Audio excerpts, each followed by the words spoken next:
Morning, everybody. I'll call the meeting to order. I will begin by acknowledging that we are in Treaty 1 territory and the traditional homeland of the Métis Nations. Members of the panel today are to my left, Brent McIntyre, to my far left, Maurice Darian. I'm Robert Buss, the assessor is Tricia Caldwell, and the recording secretary today is Huda Aziz. We will be hearing applications for revision of the assessment roll in accordance with the Municipal Assessment Act. The matters for which revision is requested have been described in each application. We will limit discussions to those matters. The statements that the applicants or the assessor make at this hearing are sworn testimony, and those speaking to the matters must be sworn in. Be advised that comparisons of assessments of properties are not considered evidence of market value by the Board of Revision. The Board of Revision is appointed annually by Council and is independent of it and the City Administration. It makes its decisions on the basis of the evidence provided at this hearing and issues a written order that will be mailed to all parties as soon as possible. Please note that the Board's decisions with respect to an application may be appealed to the Manitoba Municipal Board if the matter pertains to assessed value or classification, or to the Court of Queen's Bench if the matter pertains to the application of exemptions from taxation. Should you wish to appeal, information on how to do so will be included in the Board's order. With respect to the hearing process, I will confirm the matters to be addressed with each applicant following the swearing in. We will then have the assessor's testimony followed by questions that the applicant may have, and then the applicant's testimony followed by questions. Each side will have an opportunity to summarize if they wish. Once all the evidence about an application has been brought forward, the applicant may leave. The process will repeat for each item on the docket today. The session will close after all the applications have been heard, and the Board will deliberate in private and make its decisions. You will receive the order by registered mail as soon as possible. As information, all public hearings are live streamed, recorded, and will be a part of the public record.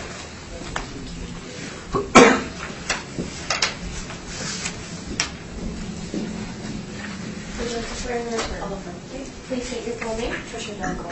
And you affirm the evidence you're about to present is the truth, the whole truth, and nothing but the truth? I do. Thank you. Would you like to swear in or? Bradford Scott Workston. And you swear the evidence you're about to present is the truth, the whole truth, and nothing but the truth, so help you God? Yes, I do. Thank you.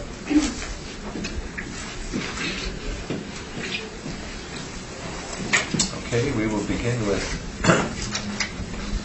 item number 1 on the docket today, 300 Keewatin Street. This is roll number 0709-154-3200, 300 Keewatin Street. For the roll year 2020, we have an assessed value of $9,687,000. It's a one-story building with an effective year built of 1982. It's zoned M1 and has a land plan area of 2.57. You'll see on page 2, there being no sales on the subject property, and there are several net leases in place. This is a flex warehouse. The following pages, you'll see some exterior photographs. Page 5, you get the aerial shots.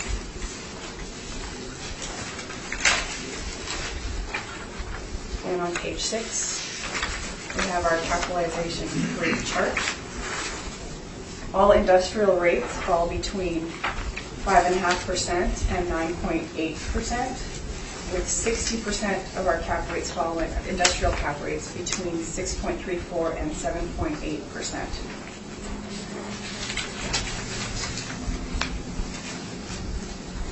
On page 7, our income workup. You'll see the property is divided into several business premises. The smallest one is 1,260 square feet, and the largest is 10,600 square feet. Varying rents on that. The overall rent is $6.65. We've applied a vacancy loss of 3.5%, which is the vacancy for the subject market region. 2% for expenses, $1.75 shortfall rate, giving us a net operating income of $629,666. Just like to point out on page 14, I've included the income and expense mailer and removing tenant inducements, leasing commissions, and mortgage payments. Their NOI is higher than our table NOI. Continuing with the income workup on page 8, we have an overall cap rate of 6.5%, bringing us to our value of $9,687,000. I have several rent comparables on pages 9 and it continues on to 10. All comparables are in the subject market region with similar or lower wall heights, with rents between $6.25 and $8.50. The average being $7.29, and the median rent is $7. I'd also like to bring your attention to page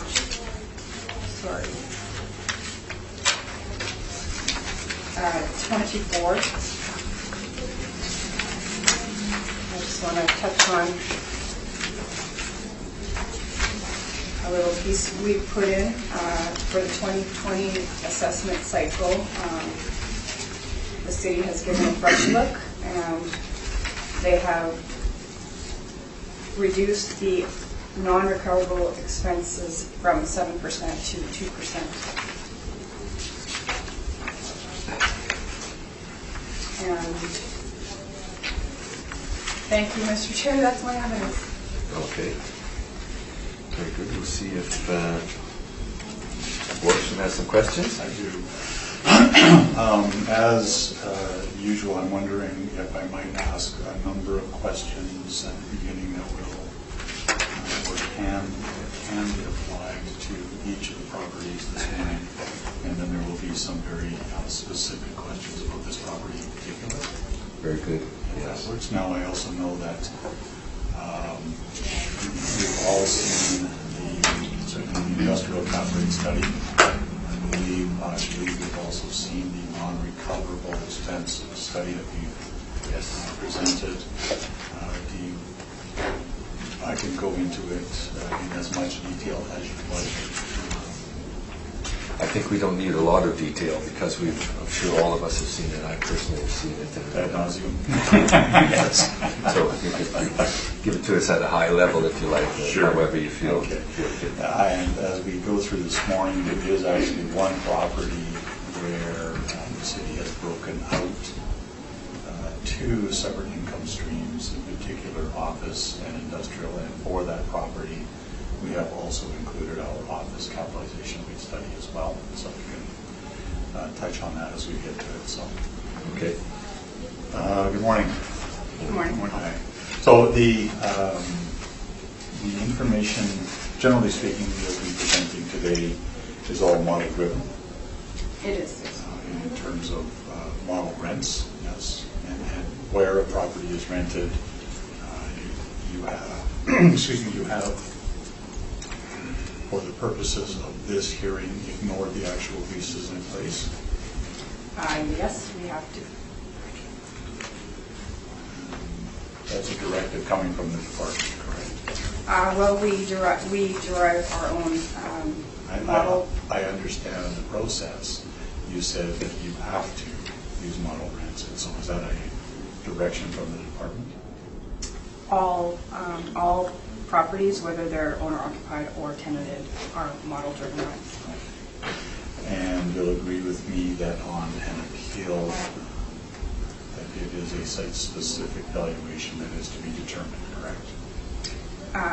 For market value? For value as defined within the Act. Yes. Now, generally speaking, in terms of the model,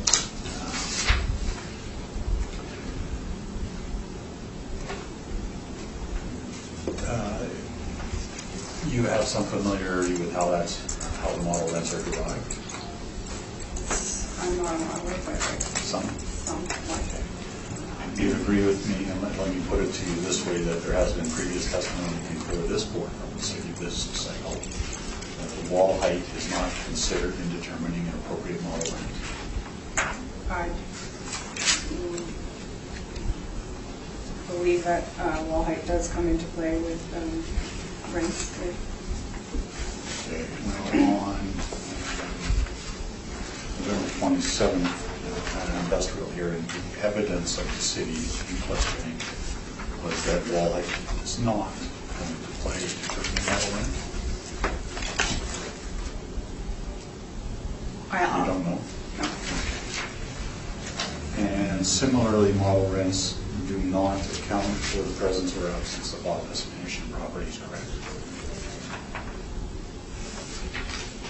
Sorry, can you repeat the question? Model rents do not account for the presence or absence of office finish within industrial properties. It depends if the premise is an office premise or a storage warehouse premise. So for industrial properties, I'm not going to ask you for each property today, but in determining model rents where there is no office space, that there's no impact on the model rent that would be applied there, correct? Correct. And in fact, as we get to a property later, the department has applied two separate income streams, office and warehouse, meaning that the warehouse component would have no office space within it. So generally speaking, would an industrial property without any office finish rent for a lower rate? Yes. Similarly, we have a property on the docket this morning that has a considerable area of unheated space within it. Do you know how the model handles unheated industrial space? Typically, it gets a different tenant class. And those are poor, fair, average, good, and excellent. Usually they're poor or fair. And that used to be called a tenant appeal factor, correct? Don't know? No. Right. Now, the first thing I want to do is turn your attention to your page 14. And you've actually included this in here for us. So if you look under non-recoverable costs, you see there management fees.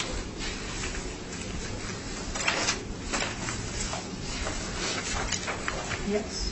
And you will agree with me that for the year ending December 31st, 2017, the non-recoverable management fee was $30,250 rounded. Yes. Is that something that the rent should be adjusted for? In this case, no. The NOI recorded and our table NOI are quite close. And did you have an opportunity to review other years of income expenses for this property? I do not. And so, would you agree that as we look at each year, there will be fluctuations? Some years with more non-recoverable, some years with less? Yes. Now, the model capitalization rates that you are, bear with me while I find it. The model capitalization rates that on page 6 that the department is applying in their model, those are generated from hypothetical rents, correct?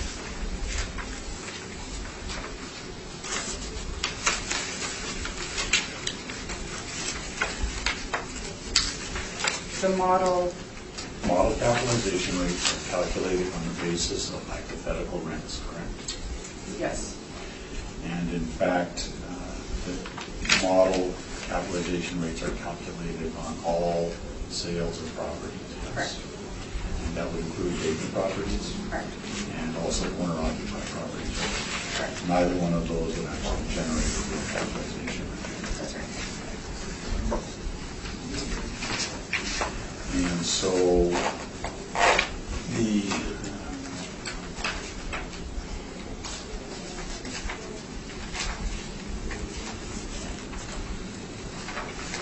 capitalization rates shown on page 26.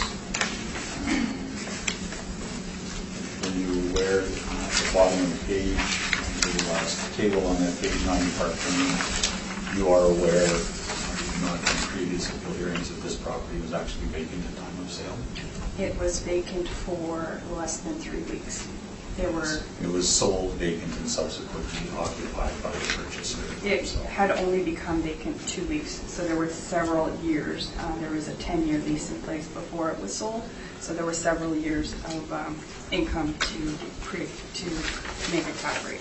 And 1100 Waverly, you'll agree with me that that is not a true industrial property, it's a mixed-use property with a restaurant, gym, laser tag, a number of office, 100% office finishes within there, correct? It's a fixed flex warehouse. And you didn't do these capitalization projections? I did not. And were you aware, also from previous testimony, that the capitalization rate, at least for the bottom table, for the four industrial properties, were not calculated on the same basis or in the same method as the model has calculated the capitalization rates? I was not aware of that. I don't, and that is contrary to what I've heard. And in fact, Mr. Penner gave evidence at this hearing under questioning action from the board that these were actually calculated on the basis of the actual incomes stabilized over, I believe it was 2 or 3 years prior, in a manner very different than the model was calculated. You weren't aware of that? No.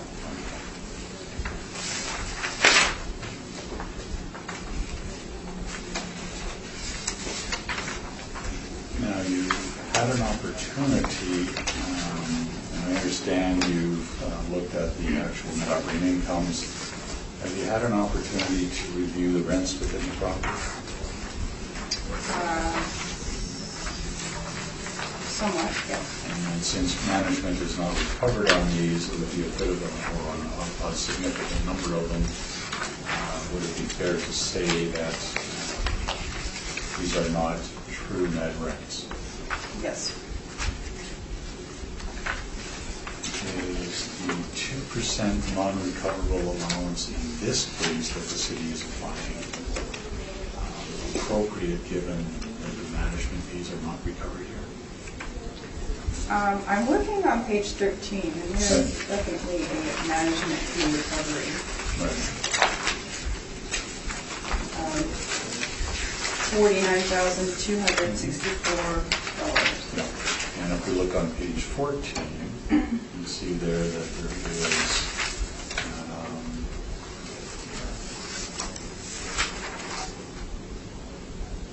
north of $30,000 in management fees that are not recovered. And so let me ask you the question again. Given that a significant portion of the management fees are not recovered in this property, is the 2% non-recoverable expense allowance used by the city in the model appropriate, or should it be adjusted in this case? What is this specific management fee for? What's included in that? Well, this is your evidence. I am aware of that. And so on page 14, there is non-recoverable costs, and under that is management fee. You've already agreed. And so let me ask the question again. As a non-recoverable management fee, is the 2% an appropriate adjustment for non-recoverable expenses? As we have valued all of our industrial properties with 2% non-recoverable expenses, to add the 5% back in would be creating inequity. And you also similarly haven't adjusted the rents downward to reflect that non-recovery, to convert it to a true net basis. No. Those are my questions. Thank you. Thank you. See if the panel has any questions. Mr. Terry? Well, I think you covered most. Have you inspected any of these properties that we're seeing today? I've been in this property many times. Oh, you have? So what's the general condition of this property? It's a typical average flex warehouse.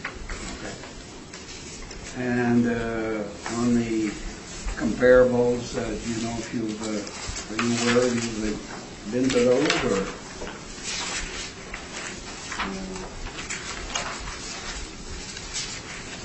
I've been to Burroughs, Oak Point, Owens Creek, Hutchings. Yeah, I've been to all of them. Oh, you have? Okay, so you're quite familiar with the subject and the others. Yes. Now, I was just looking at the vacancy rate. That's a standard rate applied at 370, no, that's a shortfall. Vacancy at 350? Yes. You know, are you aware, I tried to look at the document to see what the vacancy rate was. Do you have any history on the vacancy of this building at all? This particular, no, I don't. You don't? Okay. I think that's all, Mr. Chairman. Thank you. Thank you. Mr. McIntyre? I have no questions. A couple, on the front it says number of buildings 4, but when I'm looking at the picture I'm only seeing 3. Is it, do you know how that works? It's one of them kind of put together for a fourth one? I'm guessing that one of them is an addition. Okay. And for the actual years from 79 to 87, I mean they were all built at different times. The first one 79, last okay. Yeah.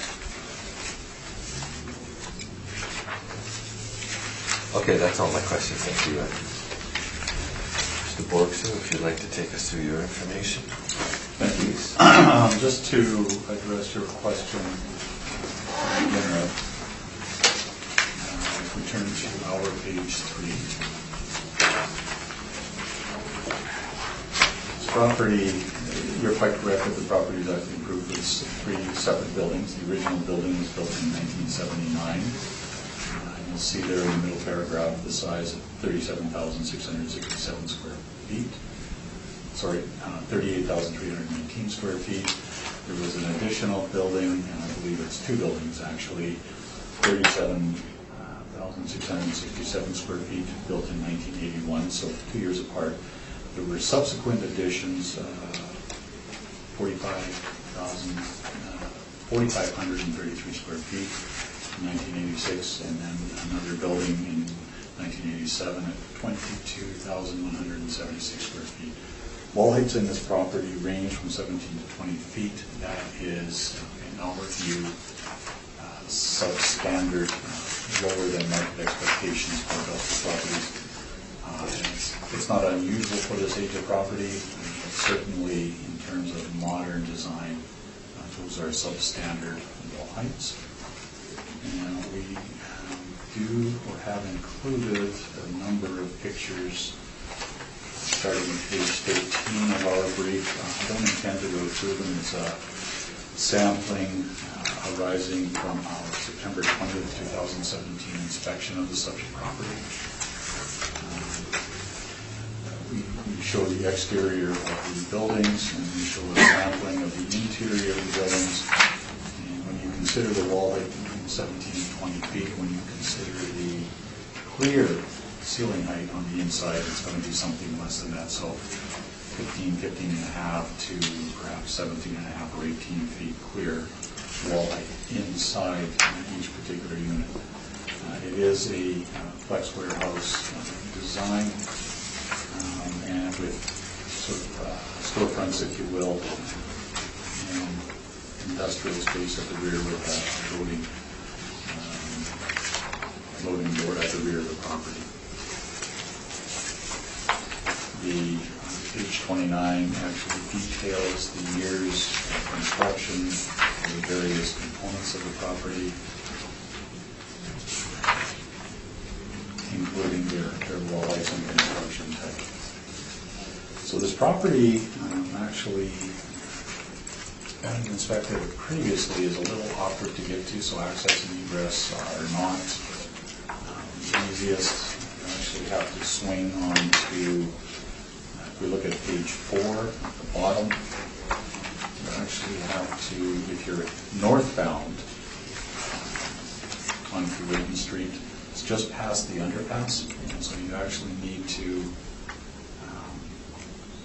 drive actually almost past the property, swing around to access it from the north. Southbound is less problematic, but exiting the property close to the same property, you have to actually cross on to the adjacent property, which we will also be talking about this morning. So we took a look at the actual rents in place, and we have included at the rear of our submission the rent roll for the property. You'll see there a number of notes with respect to, very detailed notes with respect to what's going on with each individual unit. And so we took a look at these and we summarize them on our page 8. And you'll see there that there is a range of rents within this property. A number of them are stepped rents. All of these rents, in our view, represent what the owner is entitled to contractually receive and what the tenant is contractually obligated to pay. And so those are the rents that we have applied. So for those periods of time, or as at the reference date, the total rents in place, $6.30 overall. Now the city's at $6.65, so the rents are only 35 cents a square foot apart, but when you multiply it out by north of 102,000 square feet, it matters. So our suggested net income in this case is $644,126. We have, for the purposes of this report, applied a 4% cap rate. And I'll get into that as I just touch on our capitalization rate study. But certainly in the northwest quadrant, the vacancy rates in the northwest quadrant of the city are significantly higher than the 3.5% suggested by the city's model. And certainly as reported in the Johnson report, this is a subscription published twice annually by Mr. Johnson. I believe that the city also subscribes to it. It comes out in June and at December of each year. And so that's the information that we review to determine the vacancy rates here. And so our suggestion is that 4% is the right number. And we'll get into that in a moment. The non-recovered expenses, and just to give you Cole's notes on it, this is every property, every rental property has associated with it non-recoverable expenses associated with the property, whether in terms of leasing commissions or other expenses that are not recovered by the landlord. In this case, we saw that the management fees, or a large part of the management fees, are not recovered. These expenses, and we show a number of examples, the non-recovered operating expenses will fluctuate from year to year based on our overall analysis of all property types. We show those certainly within this brief. You've all seen it. We think that 7% total is the correct number. And I haven't gotten into the cap rate study, but if the 7% is not used and the 2% is used in move out, then our capitalization rates will increase because of the increase in expenses and the way they were calculated, the increase in income, lesser expenses than the way that they were calculated. We would seek then about 40 basis points higher in terms of capitalization rates on each property that we're seeking. It is not a reduction of the rents to an effective net rent. These are actually just ordinary expenses commonly incurred in all rental properties. In terms of the capitalization rates, we go through an exercise, and I can talk about this because I did it. The capitalization rates for industrial properties, we filed that as a separate report. Quite certain that you've all seen it before. We looked at 4 different things. We looked at what was happening in terms of the money markets. We looked at what was happening in terms of mortgage rates. We looked at the broker reports, including Colliers and CBRE. It is interesting to note that the benchmarks for Colliers and CBRE are shown on pages 31 and 35 respectively. In terms of Colliers, these are the best of the best. Their capitalization rate range. So you can see the definitions there on page 31.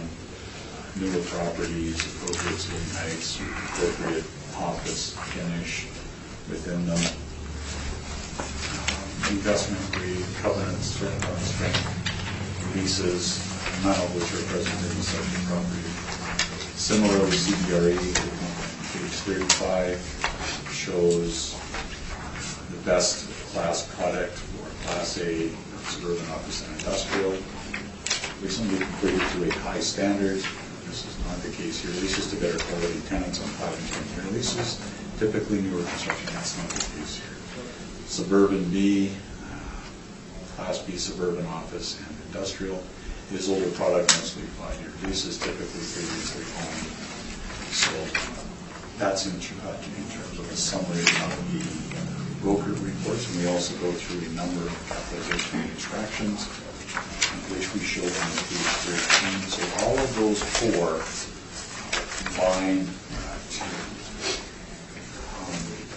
combine for us to reach our conclusions shown at the bottom of page 13. And within those particular capital ranges, there will be additional adjustments for things like low land to building ratio, low wall height, poor location, that sort of thing. Components or factors that, in our view, comprise additional risk on a site-specific basis to any given property where they're present. Excuse me. We also took a look at page 5 of the industrial property supply in Winnipeg and adjacent areas. Of significant impact is the development going on in the Brookside area, and we've driven out Route 90 in the last few years. You can see on the west side of Brookside, north of Inkster, which is all in the Orange of Rosser, the significant development that's going on in there. That is actually drawing tenants away. So our view is that properties in the northwest quadrant not only have additional risk arising from that, but also it's going to affect the vacancy rate of those properties. Let me know if I'm going too fast. There is, as I said, a significant amount of lands that became available. On page 5, we show there, certainly within the city, the size of the various industrial parks, but the lands in the Orange of Rosser were certainly being developed and sold as early as 2012. We know that services were brought in. They were supposed to be in by the previous reference date, April 1st of 16. We were a little late from that, but certainly by the reference date we're talking about here, April 1st of 18, they were in place. So what we have is new construction on cheaper land. The Orange of Rosser has a competitive advantage because they do not have business tax. That's an attraction to tenants and owners because the business tax in Winnipeg costs owners and tenants about 10% of their property taxes. It's a significant component. On page 7, I showed the summary of the development plans being made available in the RMO roster, the RMO Headingley, the RMO development. This does not include St. Paul, which as you're driving around the north perimeter, you'll see there some, I wouldn't call it major development, but it is certainly ongoing and it's going to have an impact as it continues to develop. We also didn't show here the RMO Springfield, which in its own right has shown some development in terms of new industrial out in that area. Interestingly, if you look at the 4 or 5 years preceding the reference date, only about 1/3 of new industrial lands in the capital region was developed within the city of Winnipeg. That means 2/3 of industrial development is happening outside the city of Winnipeg in these areas. That's a risk, both in terms of capitalization rate and in terms of vacancy. In terms of vacancy, we took a look in general on page 8 in Winnipeg, and you'll see there total industrial vacancy. That includes owner-occupied and government-occupied properties. So the vacancy rates are distorted downward. If you look at the actual investment vacancy rates on page 9, these exclude owner-occupied and government buildings, and there you get a better flavor for in the bottom 2 tables. You get a better feel for what the vacancy rates are in rental properties, these investment type properties. So you'll see there that they are significantly higher than the city's model rate, certainly higher than the 4% that we're suggesting in this case, which is for both vacancy and collection loss or bad debt. So we think that the 4% is certainly very moderate and reasonable. I think that's the information I have on cap rates. So the city has applied a 6.5%. This property, as you saw earlier, built 1987, so 1979, 1981, 1987, with an addition in between there. The city has applied an effective age, and we show this on our page 27. Page 27 is a printout from the city website of the income summary of the model. The city has applied an effective age overall of 1981 to this property. When you look at that, you are talking about a property that is effectively more than 35 years old.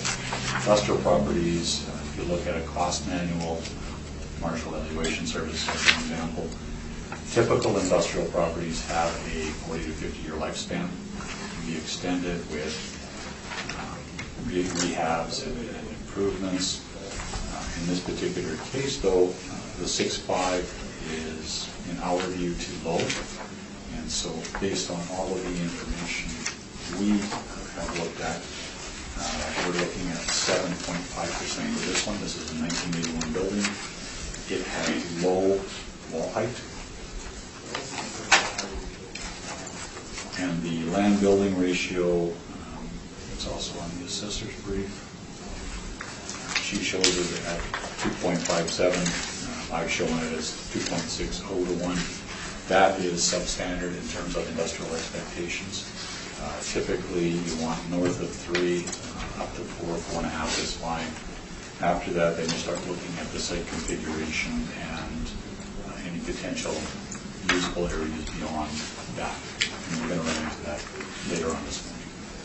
So based on all of that, we have varied our model capitalization rates or power ranges to 7.5%. Based on all of that, we show the mathematics on page 10. We're looking for a reduction of $7,463,000. And I believe that is the information we wanted to cover here. Thank you. Let's see if The assessor has questions on what you've presented. Okay, page 8 on your leases in place. Unit 316 has a post. Hang on.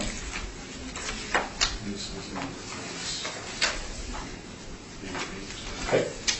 Post reference contract rent, Which one? unit 316. 316? Yeah. Okay, so that's a May 1st, 2018 lease commencement. This is, and if I look backwards, I believe that that was a renewal. These things don't happen in isolation, and if we look at, just refer you to page 5.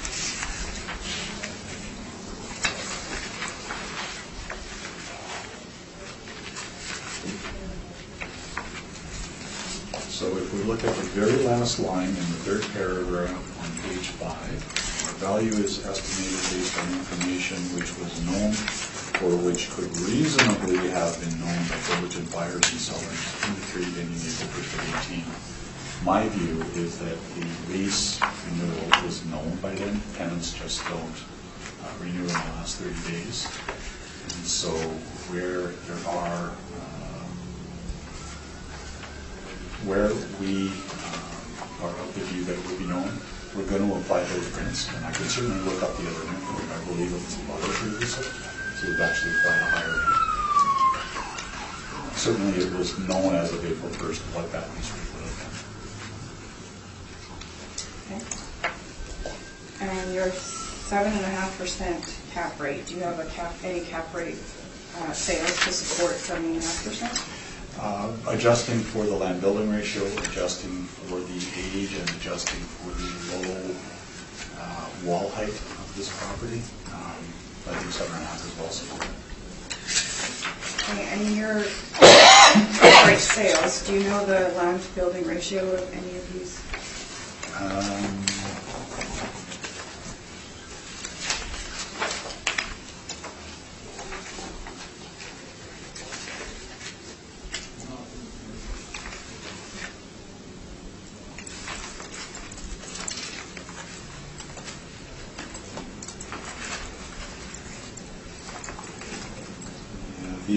That information is not shown within our extractions, and I don't have it here.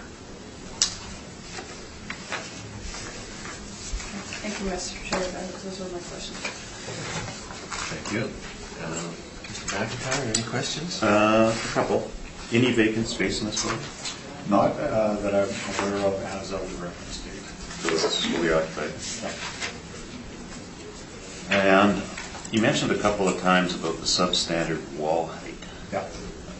In your capitalization rate study on page 13, 3 out of the 6 comparisons have wall heights between 12 and 20 feet, which is roughly the range of the subject property. Yeah, I agree. Yet all these cap rates are below 7%. The one on Logan Avenue in particular, which was an older building, is at 6.36%. Is there not a higher risk on Logan Avenue? Not in that location. That property is actually out towards Kiwi. So that, in terms of the Logan Avenue location, that's in an area that isn't, well, I wouldn't consider to be impacted by the sort of negative influences you might see further east. Even though it has a wall height of only 20 feet.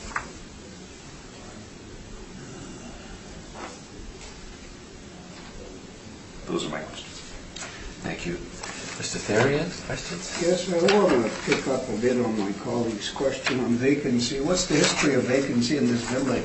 This year there was none. What about the previous years? Yeah.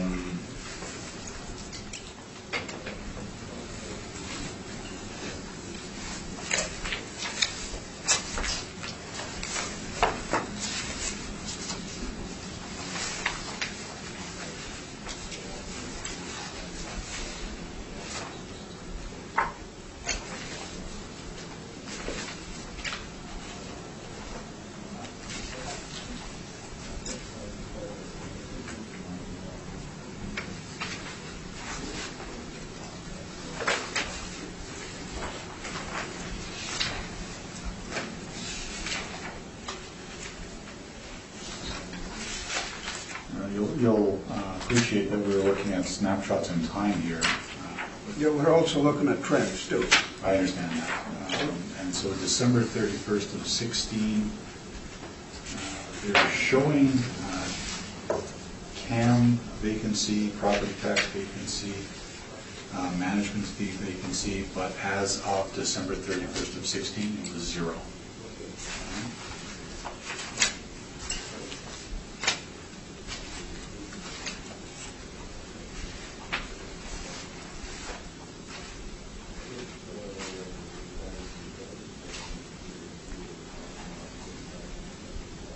Similarly for the 15, they do show CAM vacancy, management fee vacancy.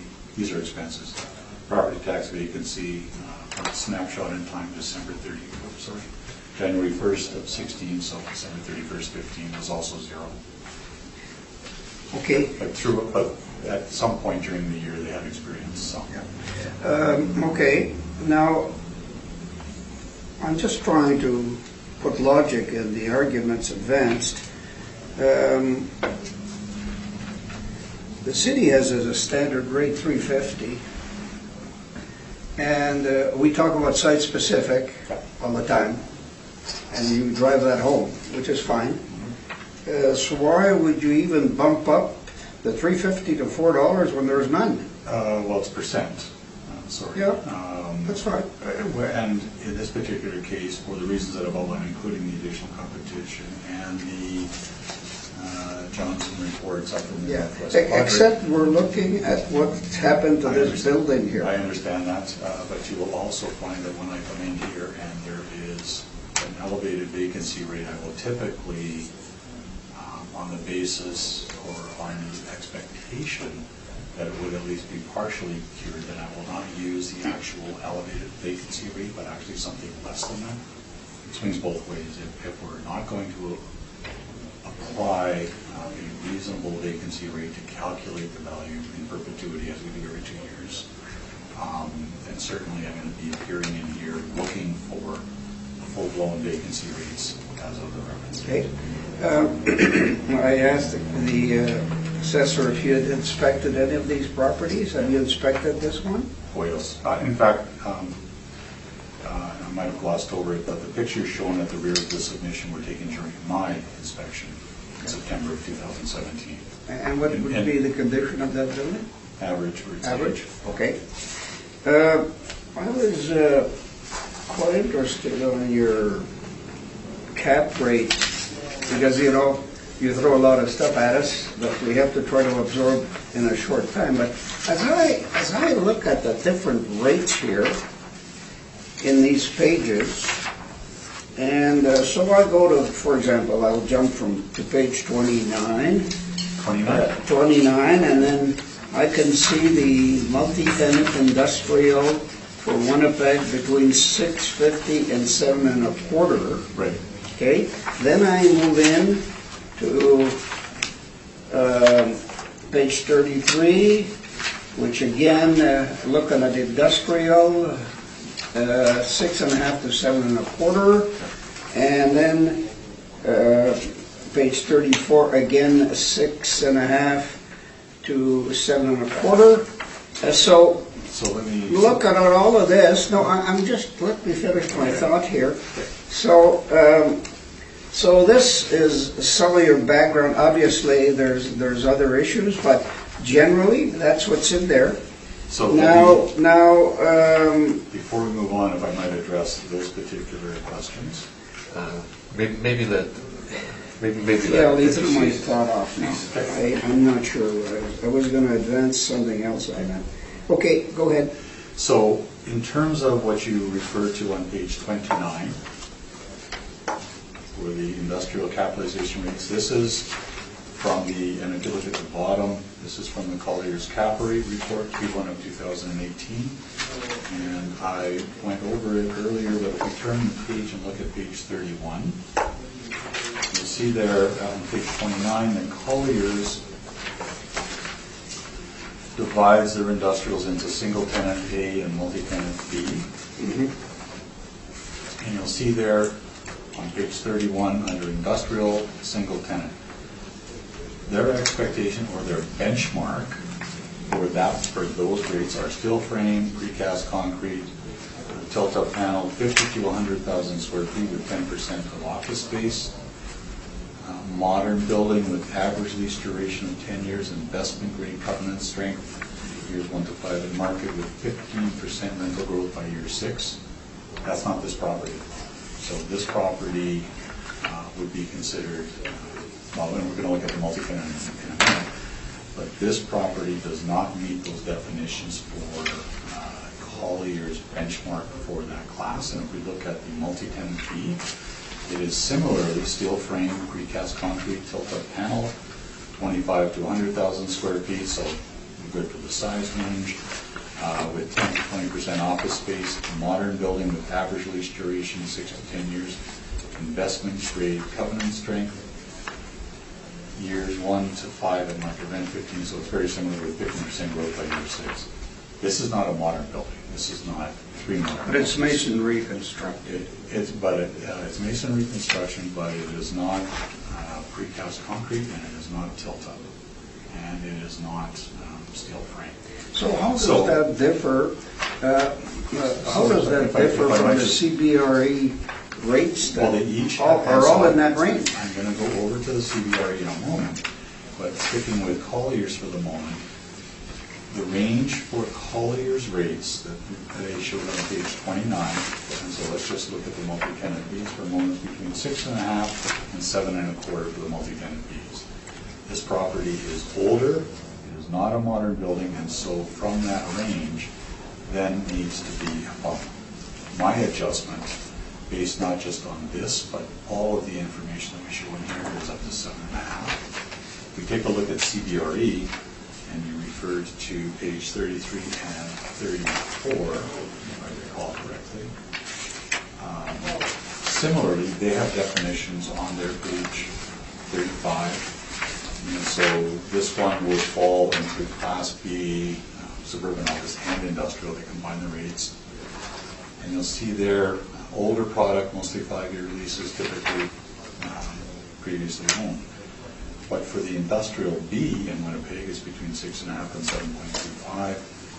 We also need to account for these broker reports in terms of design don't account for the wall height, don't account for the land to building ratio, which is why we've gone with 7.5% in this case. Yeah, that was my question that I forgot I was going to ask. On the bump up on the rate, that's a judgment call It that is. you're making to adjust that rate, notwithstanding what sets there. That's the height and these other things, that's where you bump up your cap rate. So it's a judgment call. Yeah, absolutely correct. Yeah, okay. I'm sorry, Mr. Chairman, that I'm asking all these questions. On the management issue, I know that you questioned the assessor quite a bit on that, and you referred to pages 14 and 15, which showed on page 13 the management fee recovery of 49,264, and then page 14, which was the management fee, and then there was some discussion. Now you've put a heck of a lot of information here that I haven't looked at.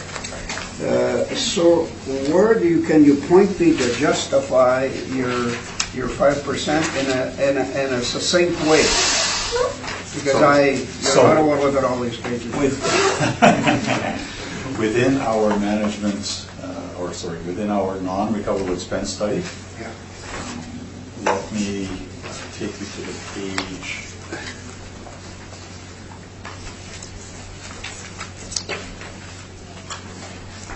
So I'm going to take you to a couple of places.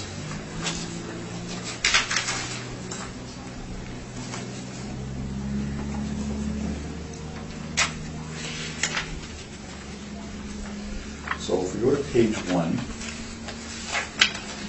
I don't want the whole, No. look at the whole worksheet. I understand. Okay. So if we look at our page 1, at the very top, you'll see there, this whole thing is titled the non-recoverable expense allowance, not the management fee. Okay? And if we look in the third paragraph there, bolded and underlined what it is not. Okay? The allowance is not an expense relating to the standard management fees charged by the owner or a third-party manager relating to the day-to-day operation of the property. These standard management fees are usually recovered in whole or in part from tenants, unless the tenants are on gross or semi-gross leases. So it is not the management fee. And when you go through the data that we have included for the very I've read those. for the not insignificant number of properties that we show as examples from P10-1 and following, we have excluded management fees from those non-recoverable expenses in each of these examples. So it is our non-recoverable expense study deals with the ordinary non-recovered operating expenses not captured or not recovered from tenants. It is not management fee. So that would include a leasing commission, for example? It would, absolutely. That's an expense related to the operation of the building. It's an expense incurred by the landlord to achieve the income that they're achieving. And it would absolutely include leasing commissions, yes. Okay. That's all, Mr. Chairman. Thank you for your patience. No, thank you. Good If question. I may add something to that, because that was brought up in our rebuttal to this here. non-recoverable expense study. We cite several municipal board orders where we point out that case law prohibits the use of tenant inducements and leasing commissions and tenant improvement allowance and free rent. And we've given several examples of that. So when we took the same properties as Altus had used, and we did our own study, which is in our rebuttal package on page... Yes, I think we've seen that. Okay. Removing those things, which Manitoba case law prohibits the use of, that brings the non-recoverable expenses down to a median of 1.06%. Okay, thank you. So now I'm going to get into more detail about the non-recoverable expense study. The assessor's rebuttal package is in fact in error or inconsistent with their past procedures. Those orders that they cite talks about, in many instances, reducing rents to net effective rents, which is not the case here. A large number of these orders, in fact, if we look at the file numbers and the order numbers, they date back to 2005, some date back to 1997 and 1999. When you look at the... I think we've seen those orders. And so when we look at the information included within our non-recoverable expense study, we've included older, we'll call it the manual, the city's parameters for each reassessment. Notwithstanding these orders that they keep citing, they continued to use a total of 7% as an expense allowance, notwithstanding all of these orders that they've been citing. And so they can argue it now. We think that 7% is the right number based on all of this, including our examples, which exclude management costs, does not include tenant inducements or tenant improvements, does include leasing commissions and other operating expenses not recovered from tenants. Very good. Thank you. That's all. I have a few questions. On page 8 of your brief, you have a couple of columns highlighted, well actually 3, but the two right ones, the yellow one and the far green one. The one heading says net market rent per square foot, the other says net contract rent per square foot. And they seem glancing over, they seem to be the same. They are, there are times, What does the net market rent per square foot mean? if there is a reason to adjust a rent, for example, if it's occupied by an owner, I see. or perhaps might be occupied by a party related to the owner, for example. In some cases, you'll see space occupied by the manager or by a management company, even for storage, and so those are the things where we will adjust them, or those are the locations where we will make adjustments to those rents. I see, I was just confused by having market rents. Yeah, perhaps I should have printed it black and white, but You cited the Johnson report. yeah. Does the Johnson report do cap rates? Are the cap rates in that Johnson I report? think they used to, I don't believe they do anymore. You don't have the Johnson report in your brief? I do not, but I always carry around the Okay. portions relevant or the portions related to vacancy. You had said earlier when you were describing the property was big, 100,000 square feet. Is this an investment grade property? It's starting to be of the age where it would be of less interest, but I would still consider it, even at its age, to be that. It's large, but there's also one component of additional risk that we consider where a property is more than 100,000 square feet for a single occupant. In this case, you have multiple tenants, and so that doesn't, in my view, comprise additional risk, notwithstanding its size. It's also budget. Okay. Is that Center Point, is that outside the city? Is that in Rosser, Center Point development?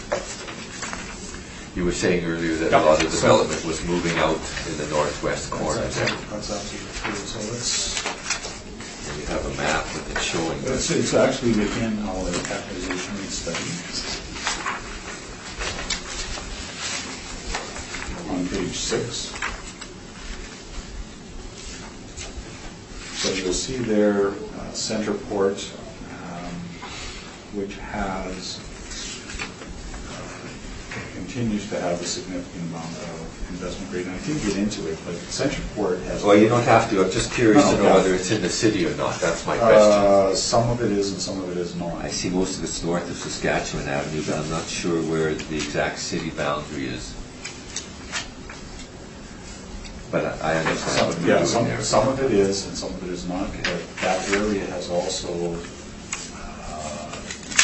realized an advantage by having an interstate grade, basically a highway system, very limited in scope, but built in that area, considerably expansive. Yeah. The area I'm talking about isn't within Centerport, and it's in the RM of Rosser on page 6, towards the top end of the map.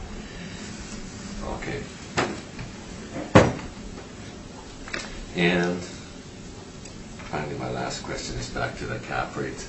On the studies that you were citing, et cetera, for the different organizations, none of them mentioned the wall height. Is that correct? That's correct. That's- Colliers, if you look at the Colliers benchmarks, they do talk about modern design. This is not a modern design building. And in the background, they might be using them, but for the record, they don't on their, when they're submitting this kind of stuff, there is no wall height mentioned. Not mentioned, but they very specifically, in particular Colliers on page 31 refers to, in both single tenant and multi-tenant, modern building.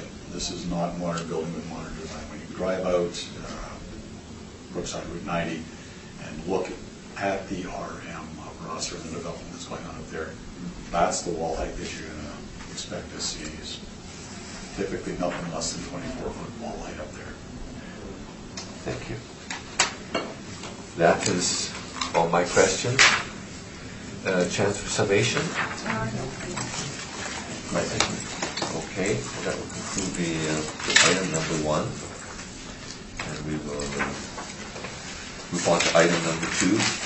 And as you had mentioned earlier, some of the arguments we will keep in mind, questions can apply to this. yes, the information given is information kept.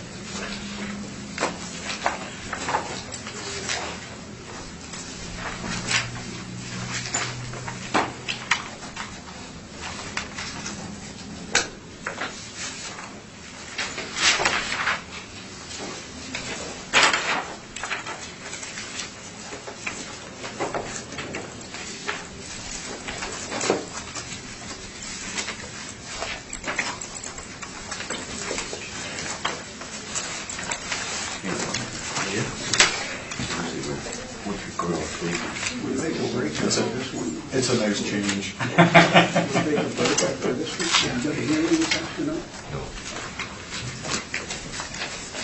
No, thank you.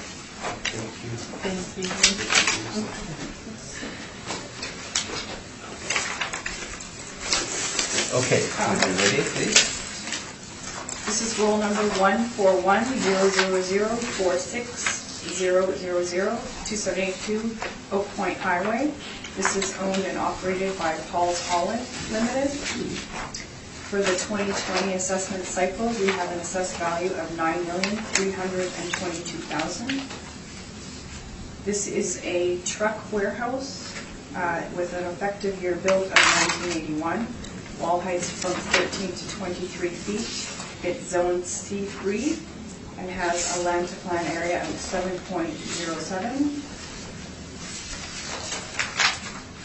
Page 3, you can see some exterior photos of the property, as well as page 4. And page 5, there's an aerial view of the subject property and all the buildings.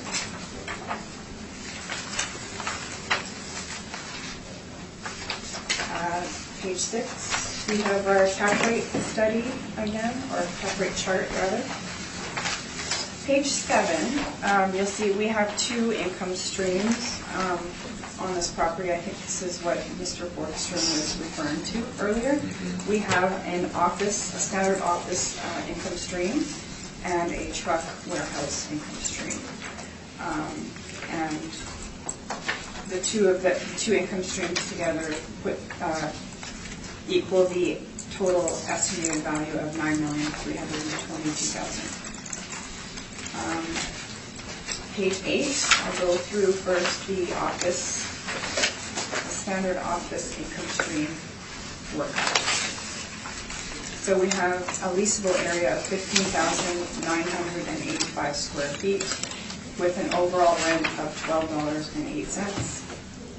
Vacancy loss of 5.5%, expenses of 2%, a $7 shortfall rate, a cap rate of 6.7%, and giving us our value of $2,578,000.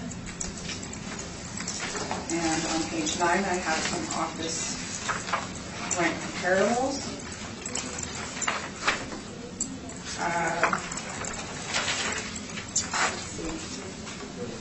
Office rent comparables, rents range from $9.95 to $13.50 per square foot.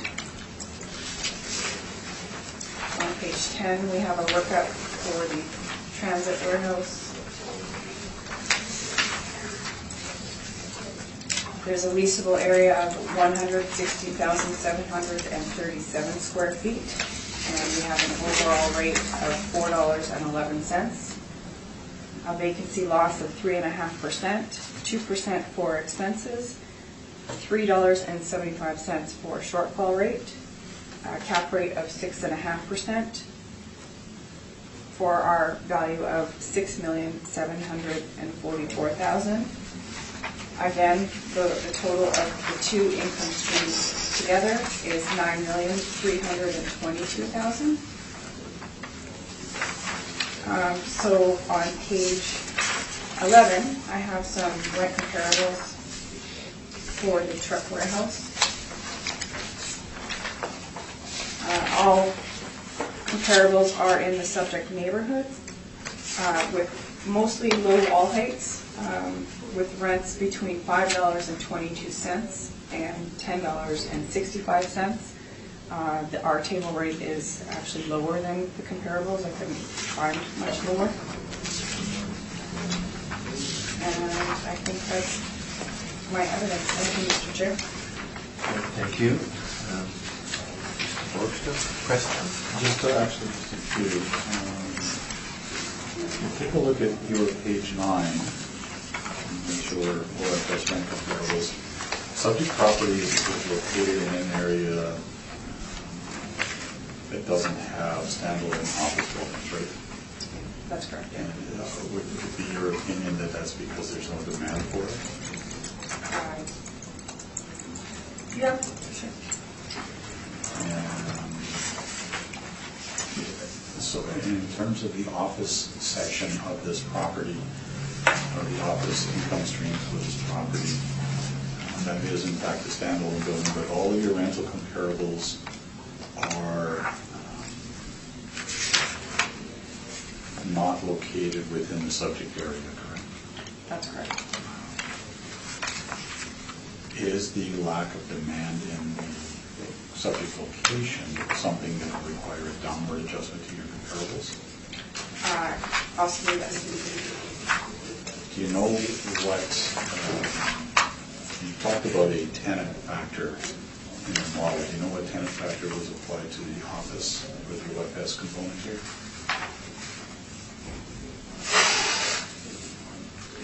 Tenant factor? It's just that it's an office. Poor, fair, average? Oh, okay, I see. I'm not sure. Okay. I don't know. Now, subject office space is covers a small amount of area on an upper floor, correct? Yes.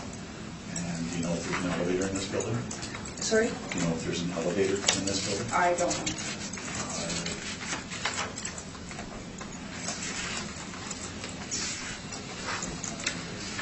Now, if you take a look at your page 10, in terms of the transit warehouse truck terminal, you show a total here of 116,737 square feet. Are you aware that there is a significant unheated building area on this property? Yes. Do you know how big that is? 22,000 square feet. And so what rate would have been applied to that? 411 is applied for all of it. That's an overall rate. Yes. But you don't know how the model is broken out, heated versus unheated? No, it's not broken up. Okay. In terms of market demand, what would be the market demand for 22,000 square feet of unheated warehouse space? I don't know.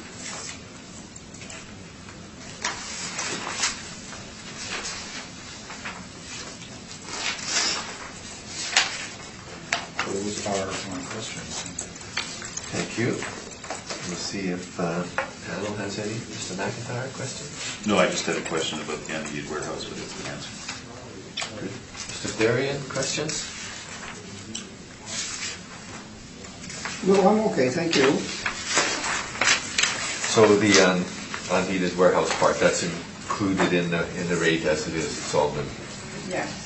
no special. I had one question after you're done, Mr. Chairman. Okay. And then a similar thing here, I asked last time about the buildings. You have 9 buildings, Yeah, if you, 9 different buildings, or? as you can see on page 5, you can see the separate buildings. I hate to interject, it may be useful to, as we go through all these, I go through quite a detailed breakdown of that. Okay, we'll, have you been out to this property? I haven't been out there in in a couple of years. I do not go for the purpose of this. For this hearing, but you have been there and inspected it? Yes.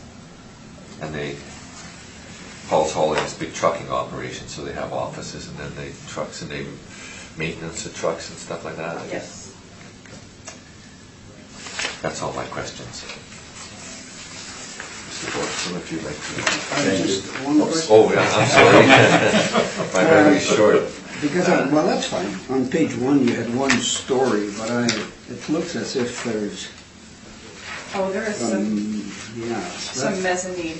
Yeah, mezzanine, is that what it is? Eh? Yeah. We don't know how large that is? The office portion is 2,355. So that would be the mezzanine, basically? Yes.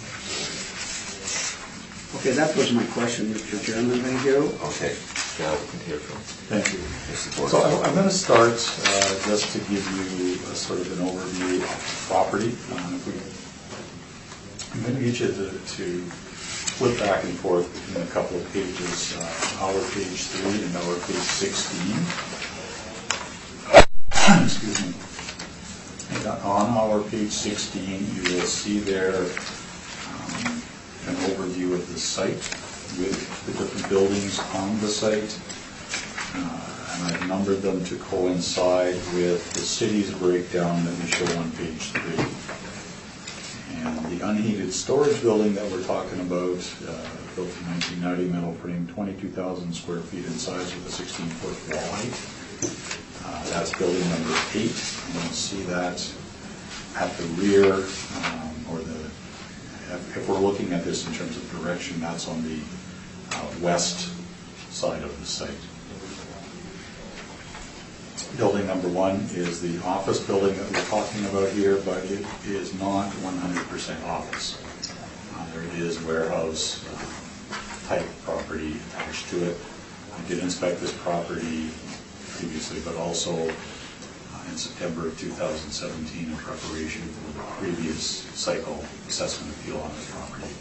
We have included at the rear a number of pictures from that inspection. I want to draw your particular attention to page 17, which is main floor office space in that building number 1. And there you see on page 18 at the top, there's actually a spiral staircase going up to the mezzanine office space. That's an unusual feature. That's what Mr. Albrechtsen wanted, and so that's what was put in. It is not particularly functional in terms of office space. There is also on page 19, you'll see there, 19 and 20, this is the industrial space that's attached at the rear of the office building. And then as we go through the balance of the pictures, you'll see various structures, a lot of concrete block as we go through there. And when we take a look at page 2,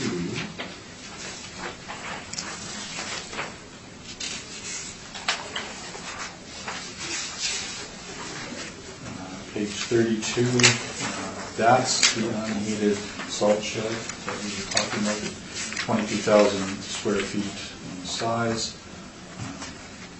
Loading doors on each end, 1 loading door, 0 office space, an unheated structure. I'll give you a flavor for that particular space. So we took a look at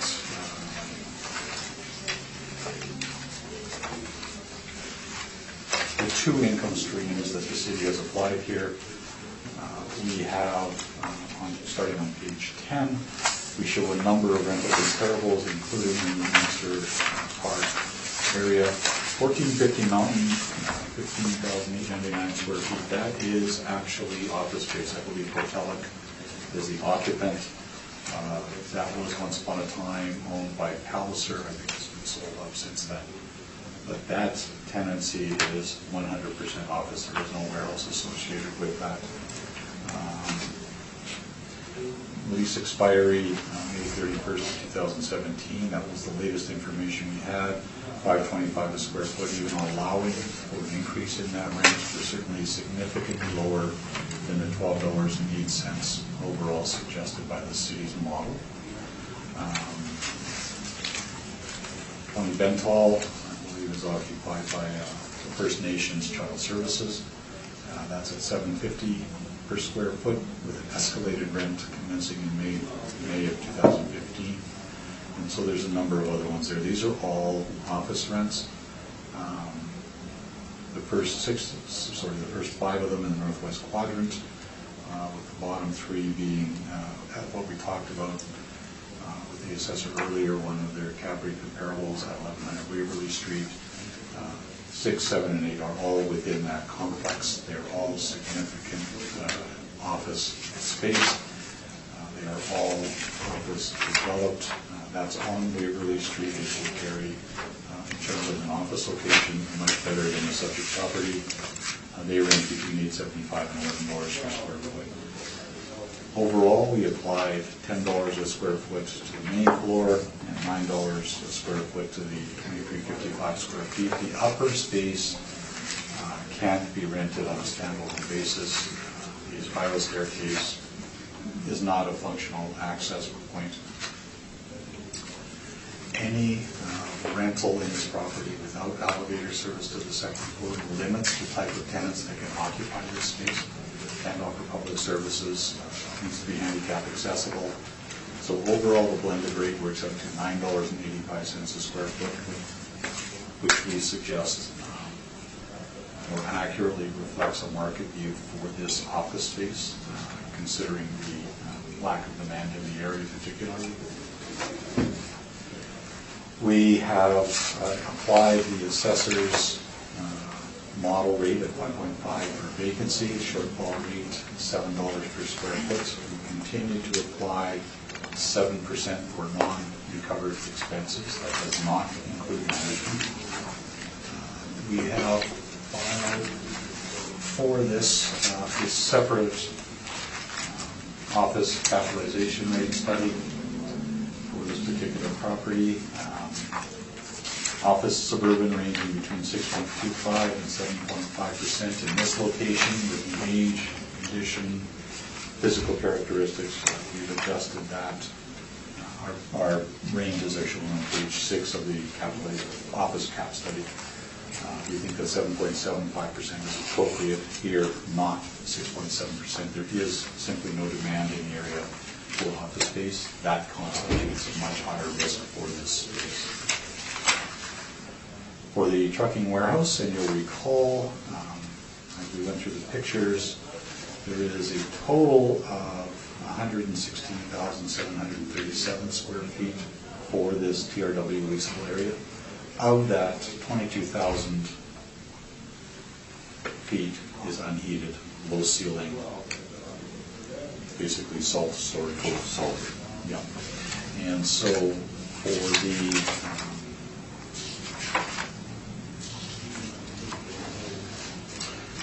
vacancy rate, for the reasons already gone over, we've applied a 4% vacancy rate. Shortfall to 375, non-recovered expenses at 7%. In terms of the capitalization rate,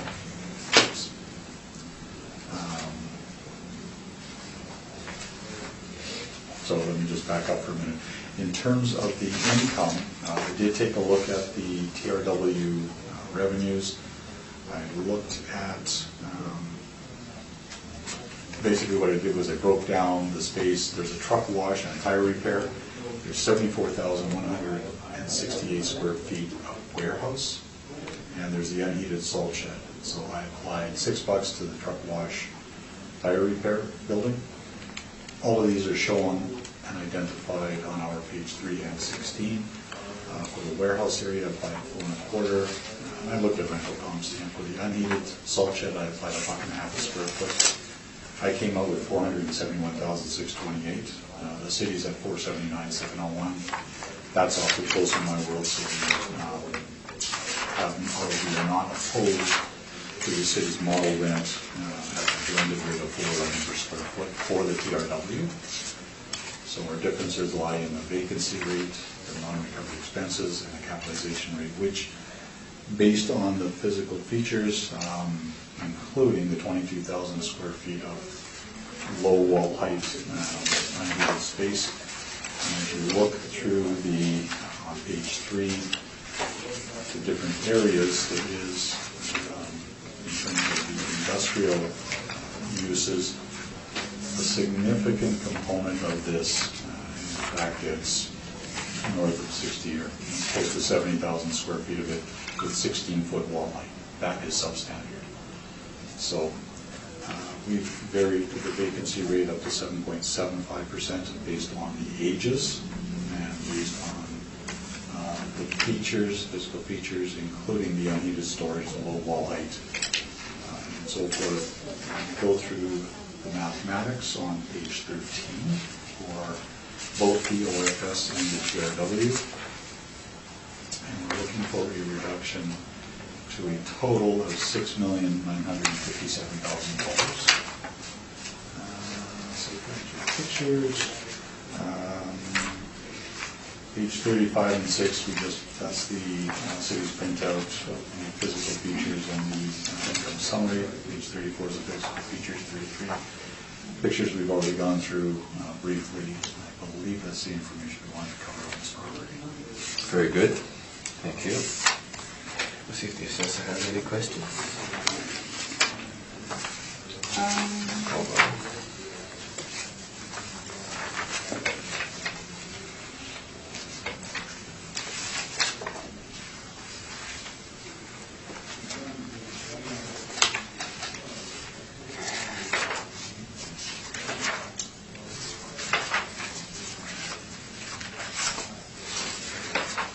Page 10, your office comparables. Index number 1 expired May 2017. Do you know if that was renewed? I believe it was renewed. We don't have the information on it, but even allowing for an increase in rent, significantly lower than the $12.08 overall applied to the subject office or subject OFS. Page 11, under vacancy, it says you're using a 5.5% vacancy allowance. This is a typo.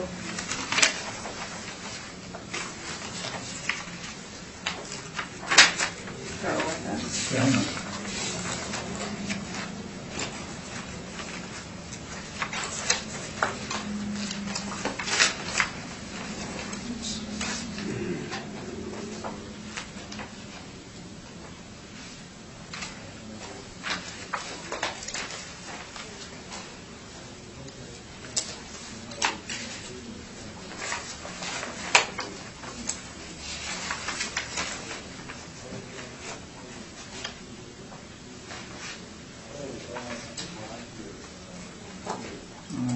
Well, the model, in terms of OFS, is 5.5 vacancy.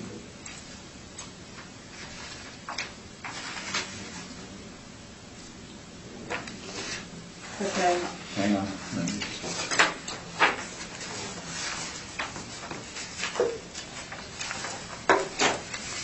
And in fact, the 5.5% vacancy loss is exactly the same as the city has applied in Winnipeg. yes, then you've applied 7% vacancy. It's just a difference. On page 13. Yep, that should be 5.5. It's not going to make a material difference, but it will adjust it upwards slightly. I can go through the calculations if you like.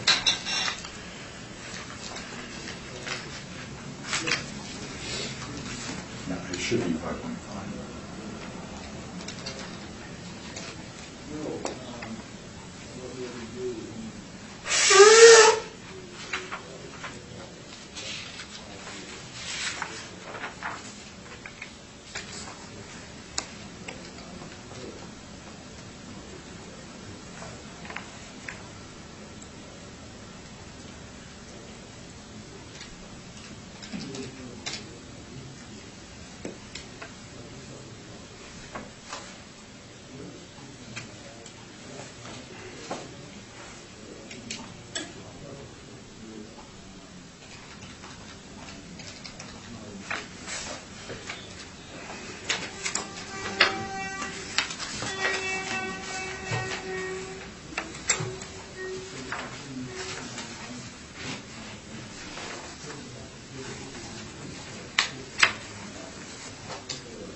revised net operating income would be 132,261.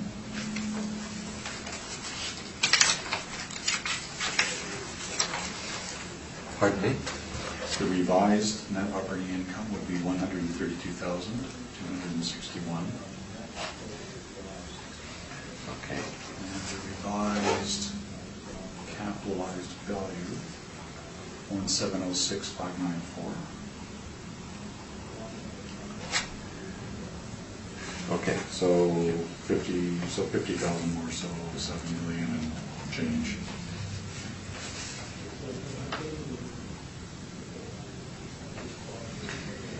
Did you represent this property for 2018? I believe so. And was it cut after? I have no idea.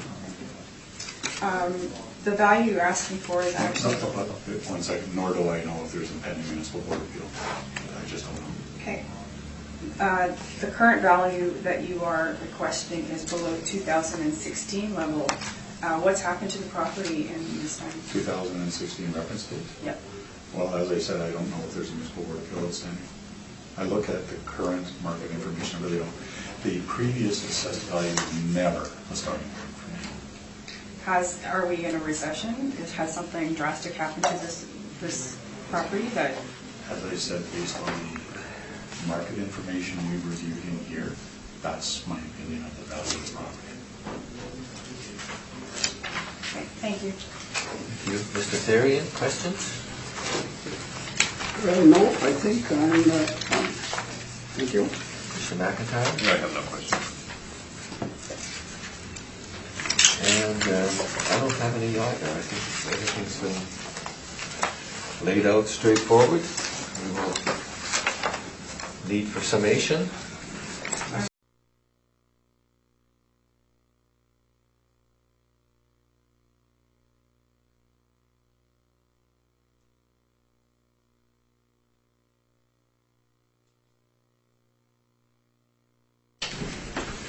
Okay, call the meeting back to order, and we will begin with item number 3, 329 Oak Point Highway. When you're ready. All right, this is roll number 14096385000. For the 2020 rural year, we have an assessed value of $2,229,000. I have a recommendation for this property.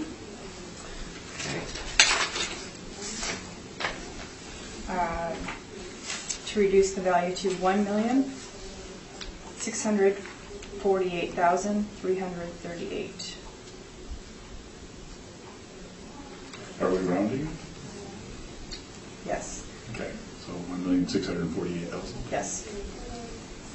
Obviously, I've not had an opportunity to discuss this with my client, but we will not oppose the recommendation, and we will not be making further submission on this file. Okay. Could you tell us a Yes. bit of the background of that? Sure. First, I'll start with the additional land area. There was additional land, a value of $880,000 that was added to the workup in the income stream. We reduced the additional land area from 141,152 square feet down to 80,000 square feet at a rate of $6.24. So that total of that is $499,000. Then we've reduced the overall rent from $6.22 down to $5.50. And additionally, we have adjusted the cap rate from 7% to 7.25%.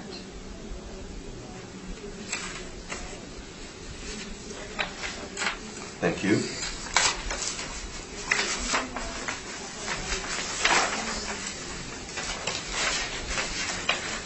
We will move on to item number 4.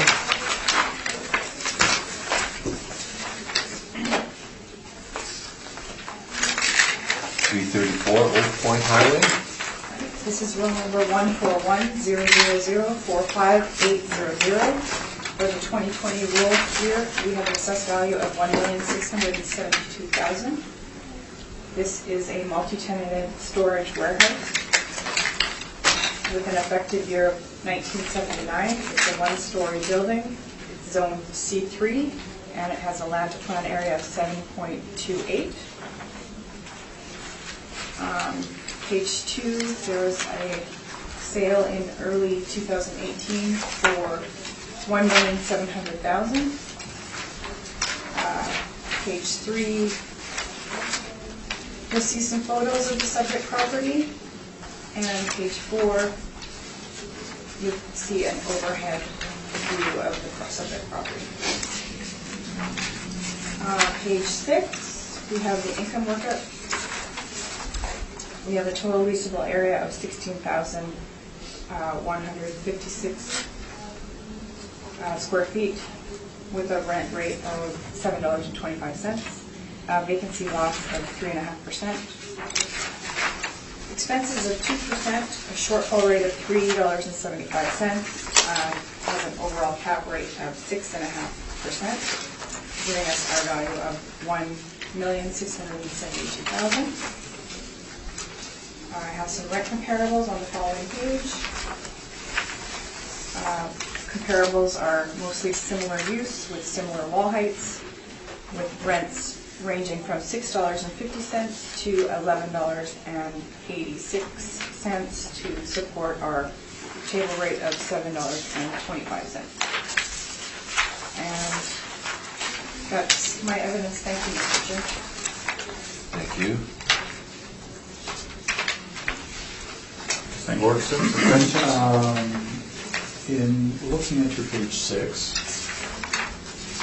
city has this classified as a storage warehouse. Yes. In fact, though, if we look at your page 3, it actually is a VSG type of property, right? Yes. And in fact has been for many, many years. Yes. Yes. And a VSG classification would attract a 4% vacancy rate and not 3.5%. I'm not sure. Do you need parameters? Oh, Okay.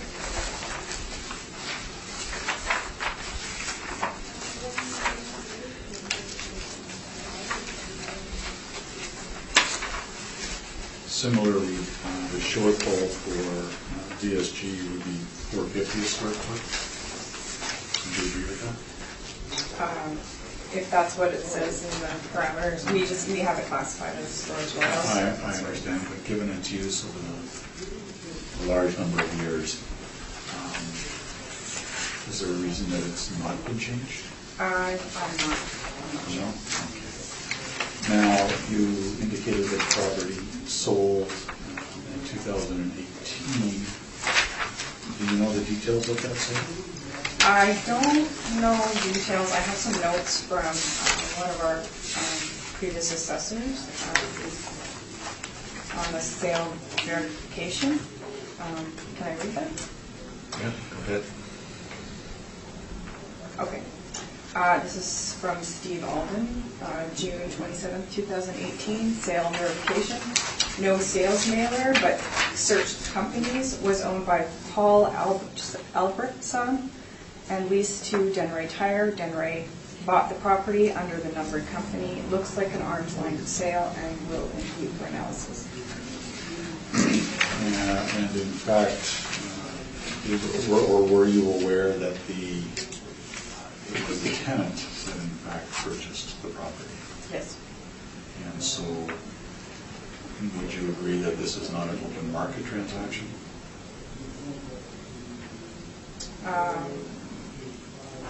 We can agree that the parties are arm's length, but this is not an open market transaction, correct? Yes. And the department continues to rely on an income approach in valuing this property? Yes. those are my questions. Thank you. Mr. Therian, questions? Yeah, when we look at arm's length here, I'm looking at the sale, and I'm sort of looking at the, following the question of the appellant. It's the tenant that purchased the property, which I would assume is very familiar with what it's like. Is that taken into account when you're, I know you took the income approach, but what weight did you give to the sale to sort of support your income approach? We didn't take into account the sale, just because it is value on income. And it's not, because the tenant purchased the property, it might have been a motivated sale. He may have been there for several years and wanted to stay there, buy the property for convenience. Okay, that's all, Mr. Chairman, thank you. Thank you. Mr. McIntyre? I have no questions.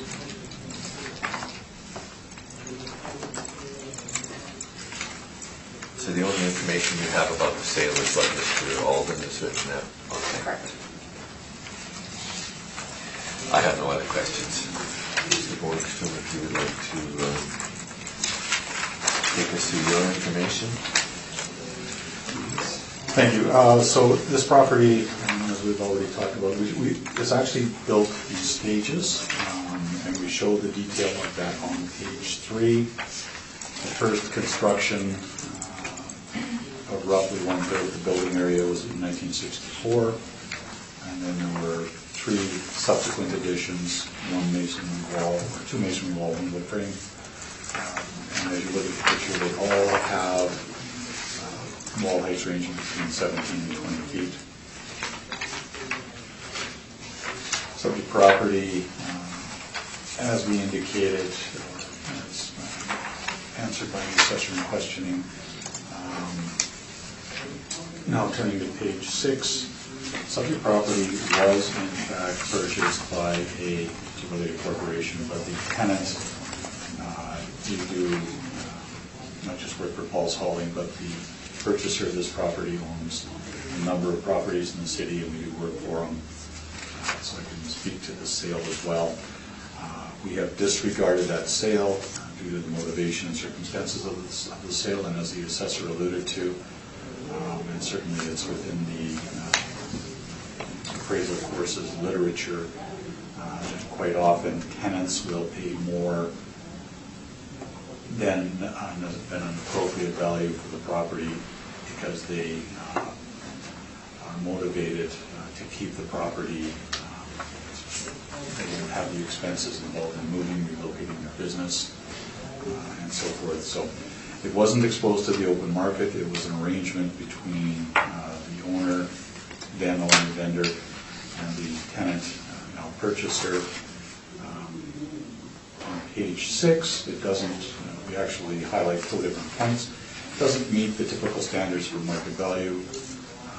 First one being, if sold in the open market, it fails that test, assuming the price is not affected by undue stimulus. And we know that the tenant was in fact affected by that, so it fails that test. Buyer and seller are typically motivated. We know that the seller, at least, was atypically motivated in this case, so it fails that. And a reasonable time is allowed for exposure in the open markets. It's not an open market sale that hasn't been tested. We took a look at some of the appraisal literature and past precedents of the municipal board on page 6 and 7. The appraisal of real estate, the Canadian edition, at page 14.3, says that a single sale does not necessarily reflect market value. And I have here shown 7 orders from the municipal board ranging from 1998 all the way up to as recently as 2014, all indicating that the single sale should not be relied upon. We agree with that, and so we have ignored it. In terms of this property, It is, in my view, a vehicle service garage. But we have followed the department's parameters. This property was leased on an arm's length lease. There was an escalation in 2017, and we show that on page 9. There was an escalation in 2017 up to increase the rent to $5.78 a square foot. It was to expire on the 31st of March 2018, but we know that the property sold to the tenant while or under the terms of the existing lease. We show a number of rental comparables. I'm going to draw your particular attention to number 1. That's at 329 Oak Point Highway, almost across the street. It's the property that we just dealt with. It is not the distribution warehouse. It is a property or a structure on the southeast corner of the site that is in fact a vehicle service garage.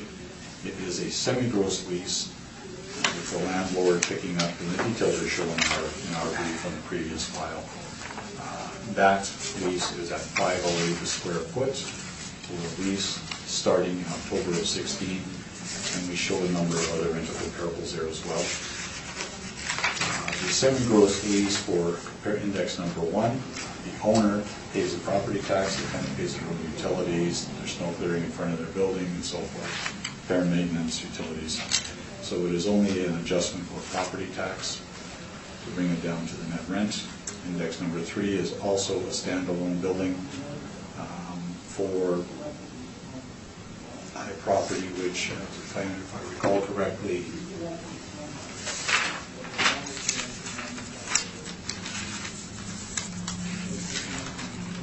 there is another, on the site there is another office warehouse building. This is a standalone building, VSG, built in 1999, newer than the subject property, and so when we look at the rental ranges, $5.78 a square foot escalated in 2017, in our view reflects an appropriate rent to be applied, and that's exactly what we're going to apply. 4% vacancy allowance on page 10, 375 shortfall, non-recovered at 7%. In this particular case, we've gone with 7% cap rate. It has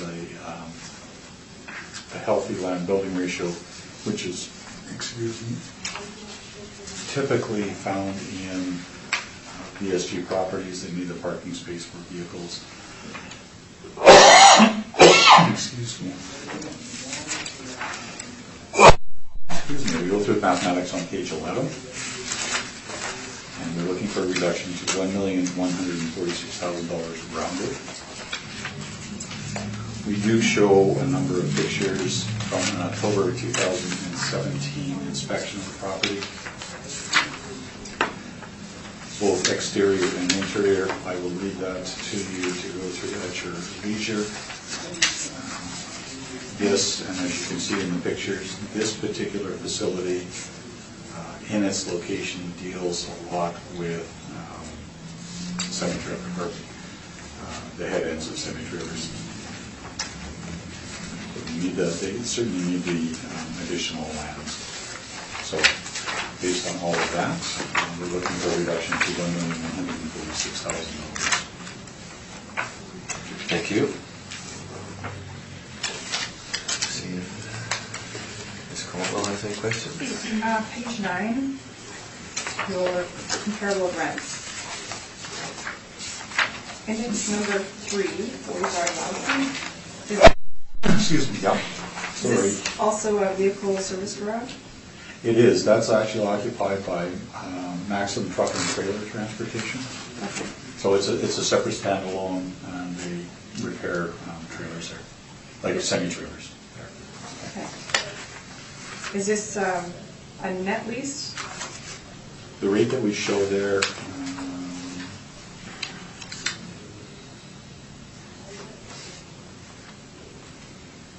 yes. And No, where did- hang on, sorry. Yeah. The base rent is $785 a square foot, and then there's an adjustment because not all the details here in front of me.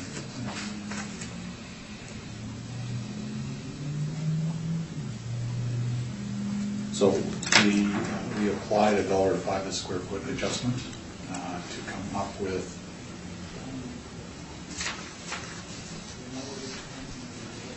$6.80 a square foot. What was the adjustment for? It's going to be property tax, snow clearing, something along that lines. It's not a true net lease on that property. Okay. Similarly with 3290 Oakland, right, the owner does not recover property tax from the tenant there, so we made the adjustment as well, based on a per square foot allocation. Okay, thank you. Mr. McIntyre, any questions? I have no questions. Mr. Therian? Yes, I guess the cities use the warehouse parameters, and you're using vehicle service, basically. No.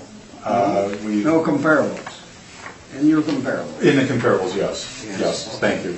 Now, would the parameters be different? Yeah. Vacancy rate would be 4%, and shortfall would be $4.50 instead of $3.75 per square foot. Okay, and would the cap rates be the same on, I'm trying to I don't know tie what the two. Yeah, I don't know what the together. model would say. I view, and we don't have, in particular, VSG cap rates.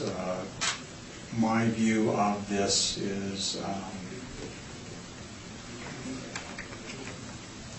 it's most similar to industrial type properties, which is why we use our industrial cap rate study, and that's why we're looking for a cap rate that we are.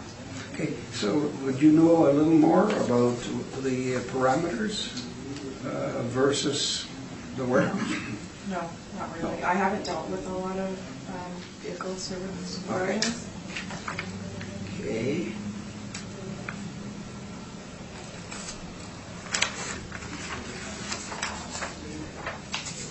So I know we're using the income approach, but obviously you're disregarding the sale because of motivation and other issues. That's correct.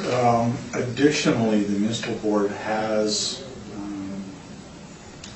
I don't know if there are exceptions, but certainly, generally speaking, they have been very consistent in rejecting the use of a single sale, whether it helps the appellant or hurts the appellant. Generally speaking, we reject a single sale of any property. Your preferred methodology is an income approach in any event. Okay, that's all, Mr. Chairman. Thank you. Thank you. And I don't have any questions. Other than for vacant land, single-family homes, whether it's a commercial Yeah. property. Yeah. I read your comments on page 7 on the Thank you. Donation? No. Okay. That will take us to item number 5, 165 Eagle Drive.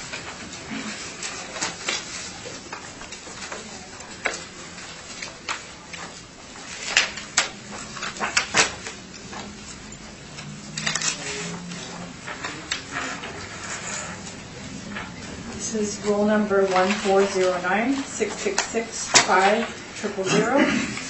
For the 2020 roll year, we have an assessed value of $6,099,000. This is a flex warehouse building, 1 story, with an effective year of 1981. Wall heights 18 to 24 feet. It is zoned M1, and the land to plan area is 2.72. Pages 2 and 3, you'll see that there's several leases in place. Page 4, you can get a view of the exterior. On page 5, you have area views.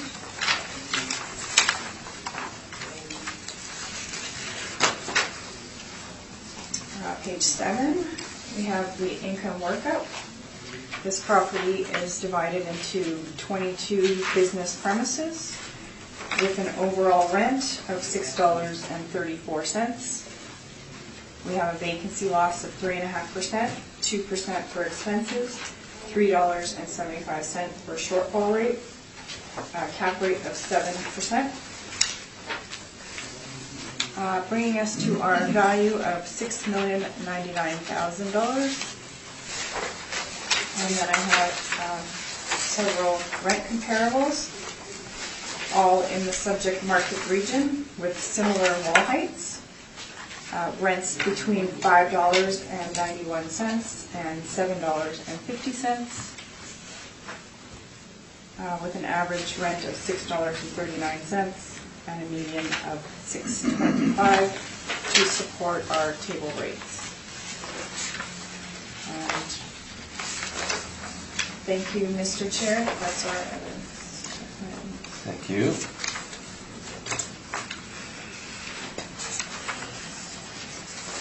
Board, some questions? I did have a couple.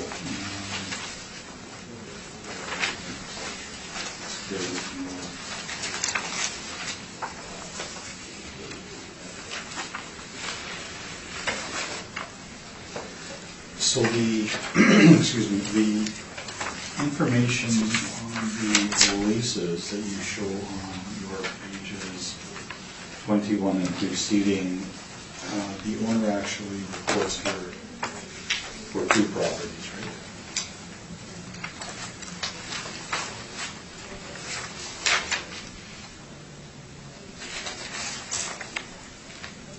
Sorry, the owner. So if we look at page 20, Okay. you'll see there at the bottom tenant, that's actually on a different little number at 1372 Mountain, right? Yes. And so if we're looking at the leaseable area for the subject property, we'll make sure that we remove that one, yes.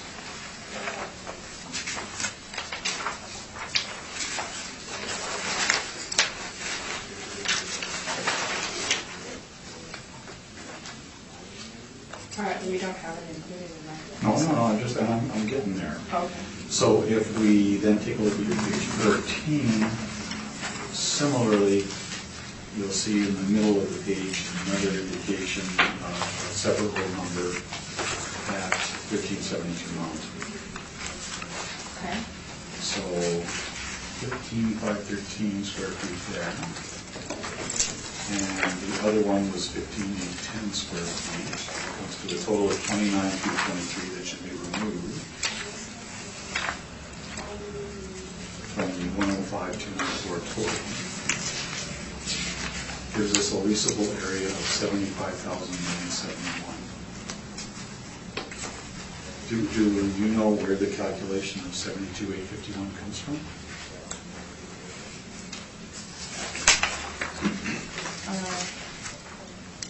It's a question because I'm using the bigger area. It's just a question. No. Okay. Do you know if any of these spaces are unheated? I was not aware of any unheated space. Okay. So let's take a look at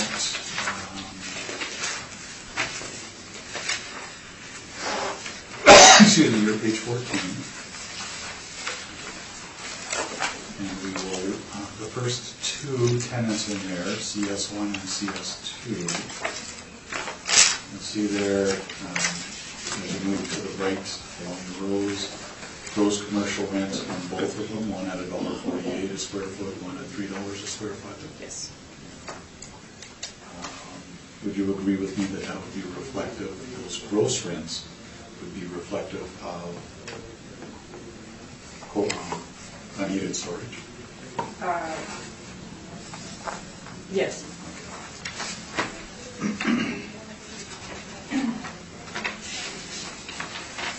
Now, the subject property was built in sections over time between 1975 and 1985. Correct. And do you know how much, you show wall heights here between 18 and 24 feet. Do you know how much of this building or these buildings have a wall height less than 20 feet?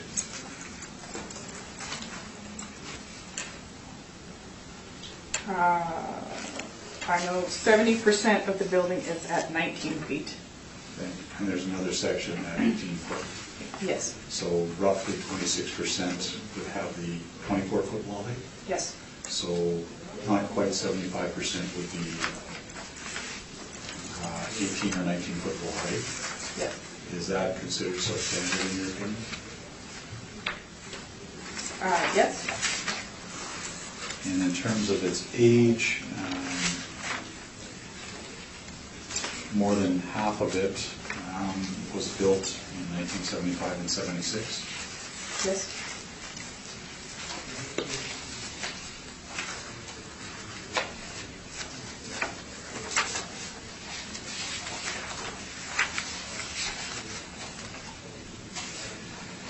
And you're aware that the property is actually leased, correct?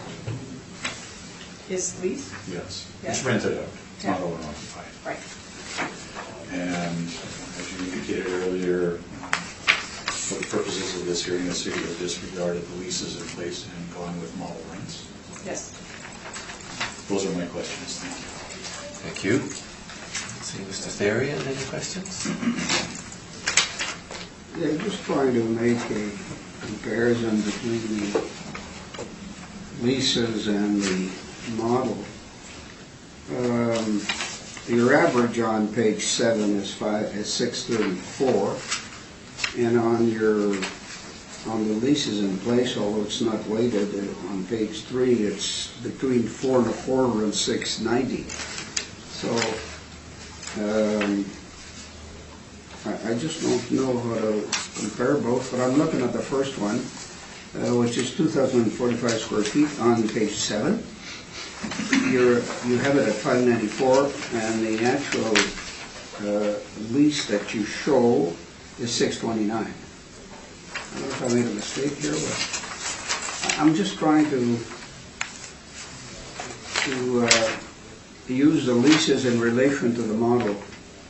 I don't know if that makes sense or not, but Yes, some of them are higher than our model rent, and some are lower than our model rent for the same size premise. yeah, because unless it's weighted with the square footage and so on, I don't know what it means. So your square footage is 72,851 as per the first page. Yes. Gross floor 76, you're at 72, so, okay, that's all I have, Mr. Chairman. I'm just trying to sort this out a little bit. Thank you. Mr. McIntyre? I have no question. I have no questions either. I don't know if that's good or bad. So we've included for your review, and I'm not going to go through them now, but these, the rear of our submission, starting at page 13 actually shows an overhead view. There are actually 4 discrete separate structures on this site on page 13. And if you look at the top, towards the left-hand side, you'll see a smaller building there. That's actually unheated storage, and it shows up on the lease. And you recall I questioned the assessor on the CS1, CS2 leases. That is unheated space. Looking quickly to see if we have a picture of this. But we do have, excuse me, a sampling of pictures of the exterior and interior of the other buildings. So we show on our page 4 a table which breaks down the year of construction, the wall height, and the building area for each component. And so what we have here, 70% of the improvements were constructed in 1975 and 76, and about 75% of the subject buildings have wall heights 18 to 19 foot, which gives you a clear ceiling, obviously 1.5 or 2 foot less than that inside. Clear ceiling being the usable height.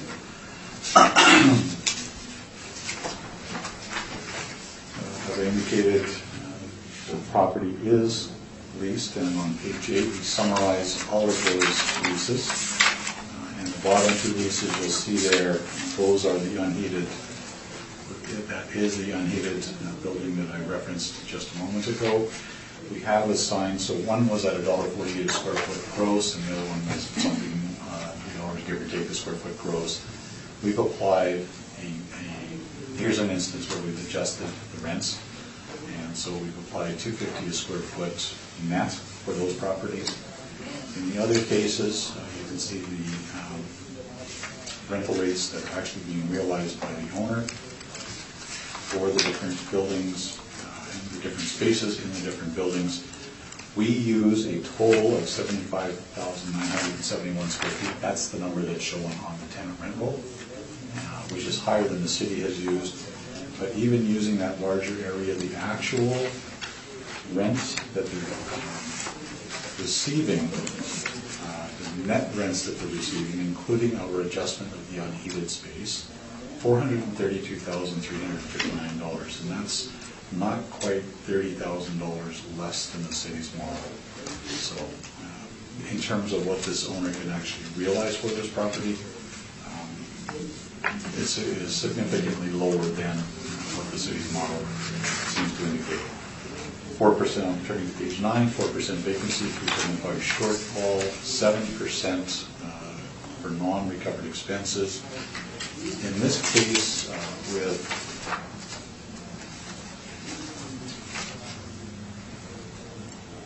%70 of the property constructed in 75, 76, that's we're talking about 50 years old here, so we have adjusted for the age, we have adjusted for the wall height. This also has a relatively low land-to-building ratio at 2.72 to 1. It's not terminal, but it is lower than you would typically expect for this type of property. So we've adjusted the cap rate based on all of that to 7.75%. And mathematically on page 10, we're looking for a reduction to $4,834,000. I believe that that's the information we wanted to cover. Thank you. Any questions of the assessor? Of the applicant? So just to be clear, like the 3,120 square feet of unheated storage space in building C, I think, we don't have that included in our leasable area, but you've included it? I don't know what is included in yours, but I have used the rentable area as reported by the owner on the, in response to the income expense questionnaire request. Right. So, but if we take your lease area and our lease area, the difference is that those two unheated spaces. That could well be. In any event, if you add up the total rent, and we've included the unheated space, we're at $432,359. City's model is almost $30,000 higher than that. Sorry, the city's model is? Model rent is $461,528. Yeah. We're suggesting, based on the actuals, $432,359 as a gross potential. Okay. And you've included again some post-reference lease rates? Again, and for exactly which ones? Oh, sorry. Incorrect.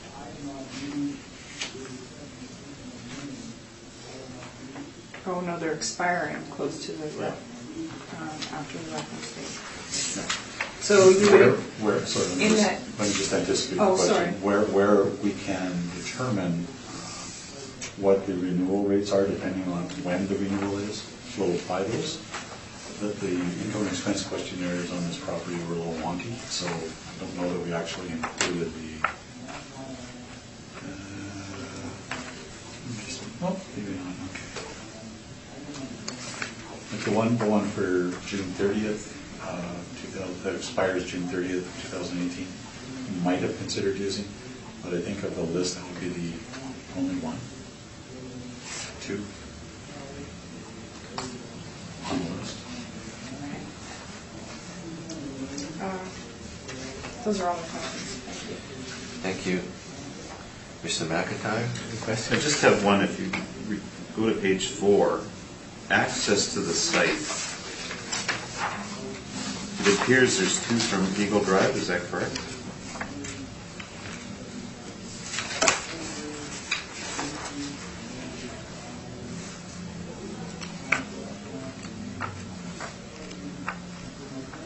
Or is there the only one from I think. Brookside? Yeah, no, I think there's one from, I think there's, that there is one from Eagle Drive. There might be 2, but there is one to the rear of the site, or I'll call it the rear, the north end of the site, from Brookside as well. Now, it would seem to me that it would be difficult to turn a semi-trailer around in this conglomeration of buildings. I agree Is that with that. correct? Yeah. That was my only question. Okay, Mr. Therrien? Yes, on page 8, how did you arrive at your 250 for the unheated portion? Yeah, 250 a square foot. Is there any document in the back here that helps to, Well, the actual lease rates, let me just turn you to page 52. 52? Yeah. So the first 2 leases are the unheated building we're talking about. These are gross rents, and you see there that they're described as gross rent commercial, both of them. One's at $1.48 a square foot, one's at $3 a square foot. If you remove even just property tax and expenses, you're pretty close to 0. Certainly, the first one would be a negative net rent. I think when you allow for property tax and just insurance, about management at the moment. Ordinarily, I apply something in the range of $1.50 for as a net rent applied to unheated space. However, recently on 1350 Notre Dame, Pro Lake, one of the assessors, industrial assessors, now industrial assessors from the city, applied 250 in the recommendation, applied 250 a square foot to unheated space on that building. That's what I based this on. Whether it's $1, $1.50, or $2.50 doesn't make a large material difference in the total rent. But I adopted Mr. Bullock's $2.50 per square foot that he applied on the hydro property on Notre Dame.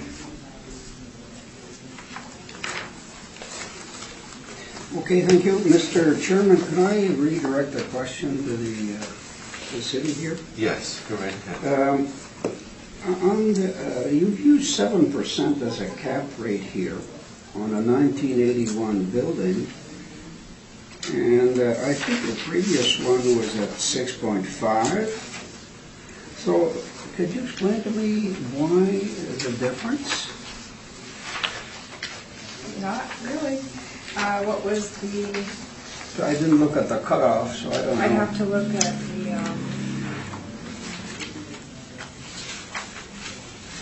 previous property and age. That was 1979. This is 1981. 1981. So for a leasable area on the subject property is 72,851. And then it was, okay, so the previous property was a leasable area of 16,150 square feet. That's due to the size. There's less risk with the smaller property. Okay, so that would be the reason? Yes. Yeah. Okay, thank you, Mr. Chairman. If I might just clarify, if we take a look at page 49 of our brief, again, this is a printout of the city's income summary for this property. And at the very top under FWS, you will see the overall effective year built of 1976. That's what's recorded by the city. And so I don't know where 1981 comes from, but 70% of the improvements were built in 75 and 76. So And certainly based on the pictures of the subject property, you don't see any reason to vary from the 1976 effective year load applied by the city in determining 2020 assessed value. Okay, thank you, Mr. Chairman. Thank you, and I have no questions. So that will move us on to number 5. Item number 6 on the docket is 360 Keewatin Street, Unit Building A.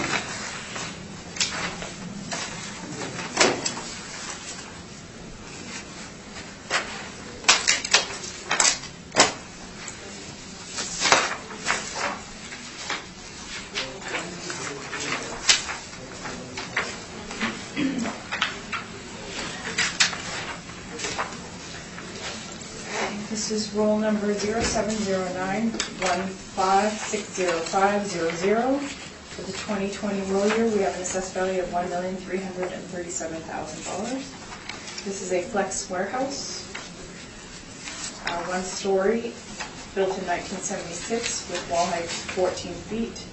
It's zoned M1 and has a land to plan area of 3.72. You'll see on page 2, there's several leases in place. Page 3, just some front views of the property. And on page 4, you can see an aerial view. The next property that we're dealing with is right behind here. Building B and B and C are right behind here. So this is just the closest building facing Keewatin. There's actually 2 buildings behind here. Page 6, we have our income makeup. We have a total leasable area of 13,500 square feet, broken down into several business premises. We have an overall rent rate of $6.84. Vacancy at 3.5%, expenses at 2%, shortfall rate at $3.75, a cap rate of 6.4%, giving us our value of $1,337,000.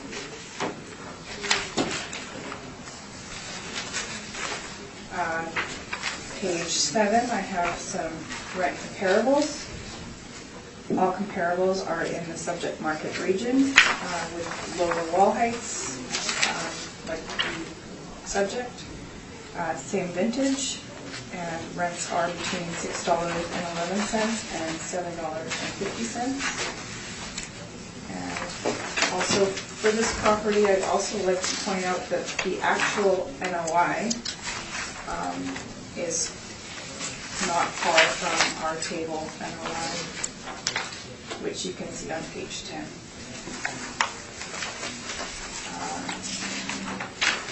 Thank you, Mr. Chair. That's my comments. Thank you.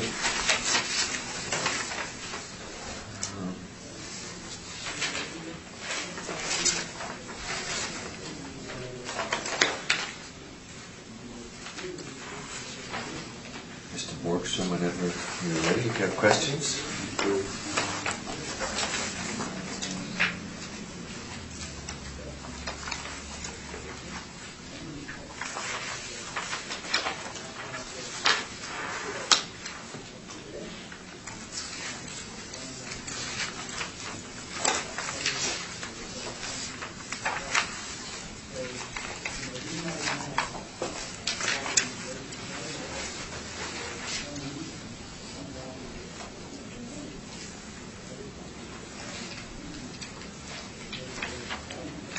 So on your page 10,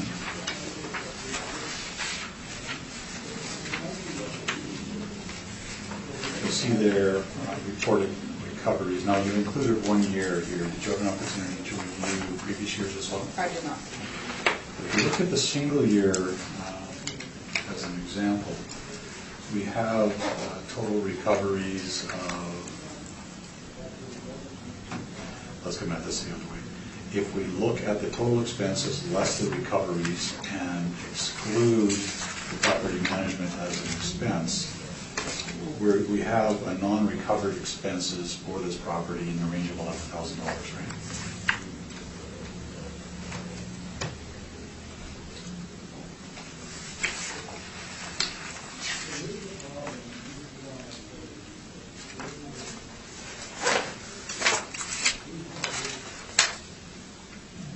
Okay. I don't. You won't disagree? Without, I'll take your word for it, I'm not doing the math right. And if we look at that in terms of the rental income, that represents 11 to 12% non-recoverable expenses for this property, certainly for 2017, right? Okay, Yes? yes. And so that's significantly higher than the 2% that the department is allowing, correct? Correct. And again, you've not had the opportunity to review previous years. No. Those are my questions. Thank you. Thank you. Mr. Ferry?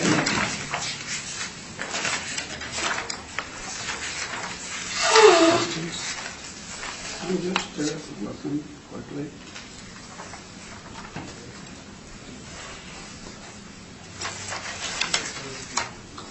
Well, that's all they do. Okay, Mr. McIntyre? Just one question, is it fully occupied?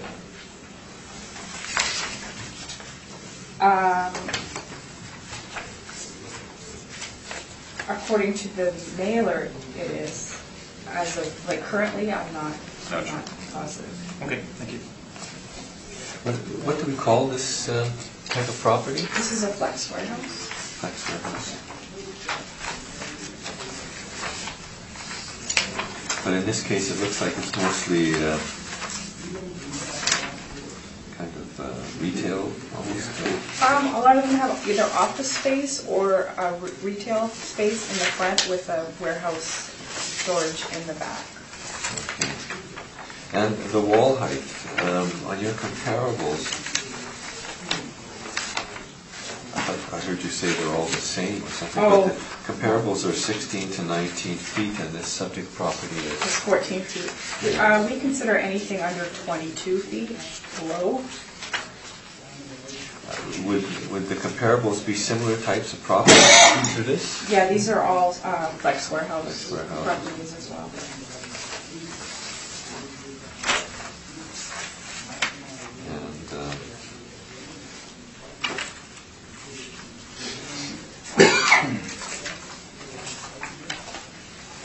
And the cap rate, where is it?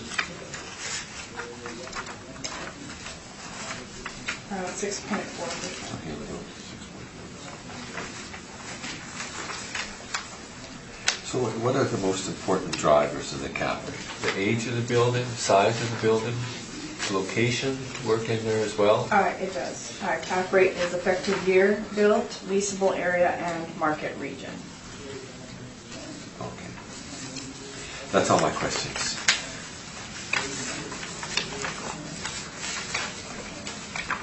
Mr. Boardroom, whenever you're ready, take us through your presentation. So I'm going to talk about this property, but I'm also kind of going to talk about the next property on the docket as well. They're same ownership, they're twins, as the assessors already indicated, they're one behind the other.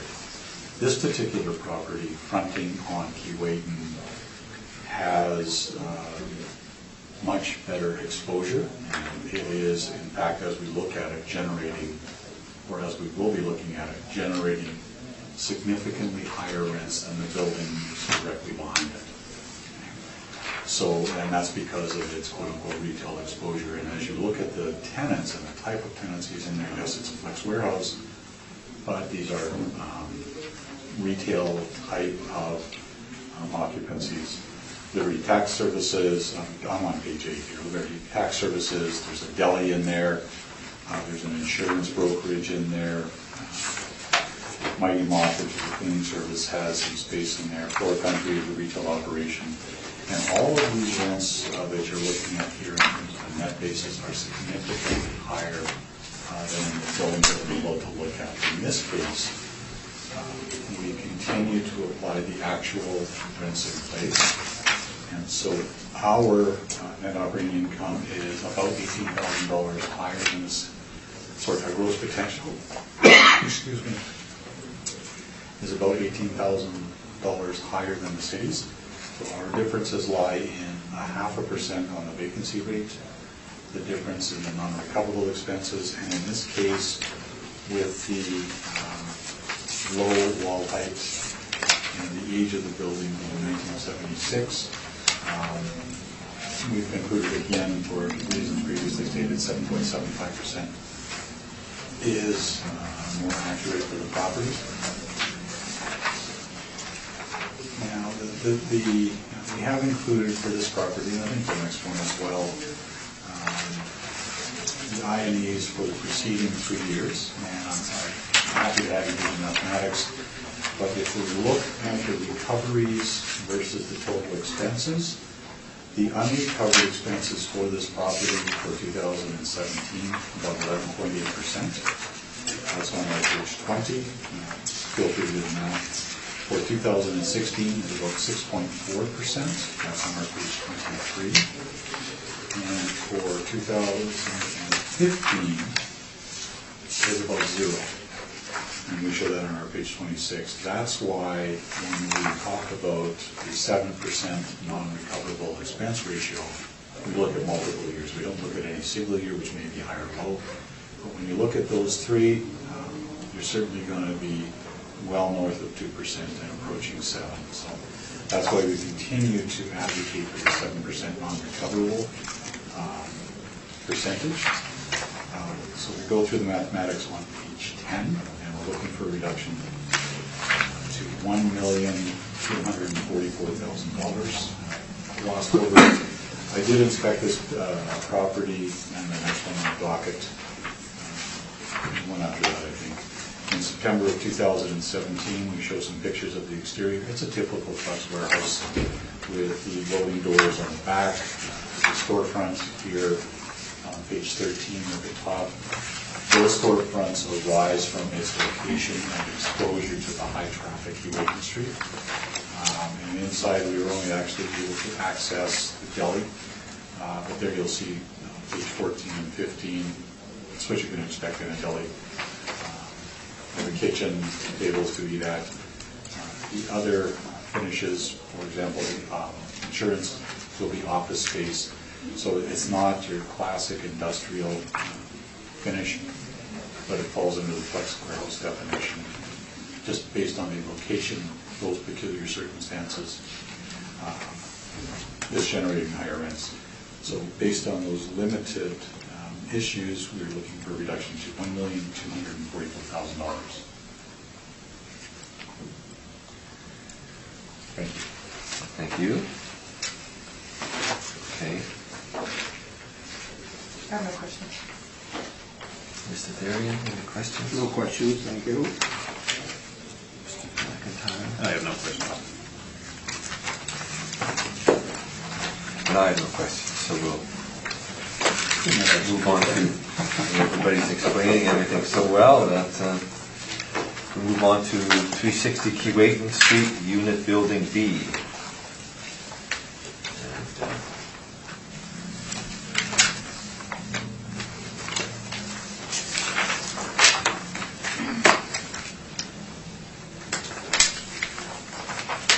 This is roll number 0709156250. For the 2020 roll year, we have an assessed value of $2,580,000. This is a one-story Flex warehouse with an effective year of 1981. Again, wall heights of 14 feet. It's zoned M1 and has a land plan area of 2.72. Page 2, you'll see there are several net leases in place. And page 4, you can see the aerial views of the property. The bottom one, I've also included the previous property that we talked about. I show that in front. Page 6, I have an income workup. There's a total leasable area of 26,670 square feet, broken into 20 business premises. We have an overall rate of $6.79. We have a vacancy loss at 3.5%, 2% expenses, shortfall of $3.75, cap rate of 6.5%, for our final value of $2,580,000. Then I have several rent comparables. All comparables are in the subject market region, flex warehouse buildings. Rents range from $6.02 to $8.50, supporting our table rate of $6.79. Thank you, Mr. Chair. That's my evidence. Thank you. Mr. Borgstrom, if you have any questions, you're welcome to. If we take a look at your page 11 again, I certainly invite you to go through the calculations, but there are recoveries there in the range of $111,000.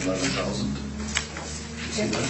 Yeah. If you look at the total expenses just for 2017 are $140,000. You see that? Yes. So we're about $29,000 light. If we wipe out management as an expense, that's non-recovered expenses in the range of 8.8%. Would you agree with that? Yes. Is it appropriate to use 2% in this for this property?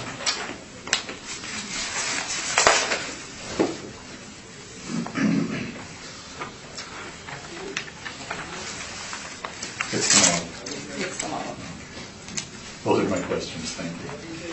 Thank you. Mr. McIntyre, questions?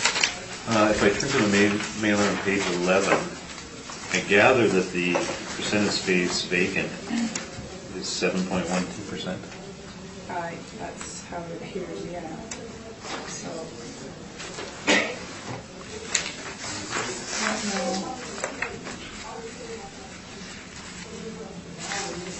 Yeah, if you look then on page 13, there are some premises that have no tenants. It looks like I can see a couple, two near the top that look vacant. It's hard to read this. Yeah, it's really tiny, but they look, it looks like 650 square feet, both of them. And then there's another one just, oh no, yeah, you're right. Okay, those are my questions. Thank you. I have a question on the rents. As was stated previously by Mr. Borgstrom, and we see from your pictures, these buildings are behind the front one, but I see the rents you're using are pretty well the same as what you've used on the front building. Is there, I haven't been able to check the rent rules, but is there a difference in rent on these buildings, or should there be a difference in rent?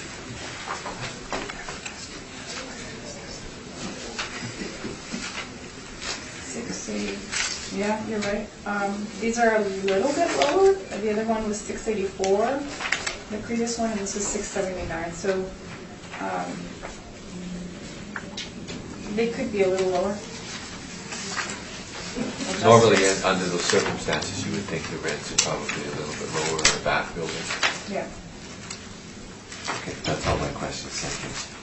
Mr. Borgstrom. Mr. Chairman, I ask a question. Yes. Pardon me. I was telling my colleague you skipped me. Yeah, you gotta. Upset. You should be closer so you can kick me. No, I enjoyed it.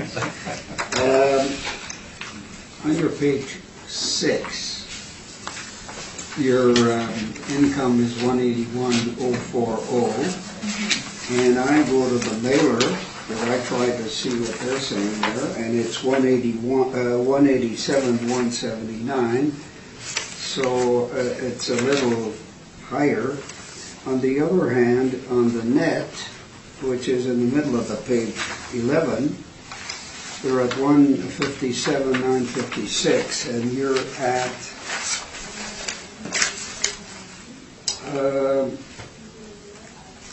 167,710. So you're a bit higher on the net, about $10,000. So did you take a close look at 11 to see if that made sense in respect to the model? No, I didn't. You did not? No. Okay.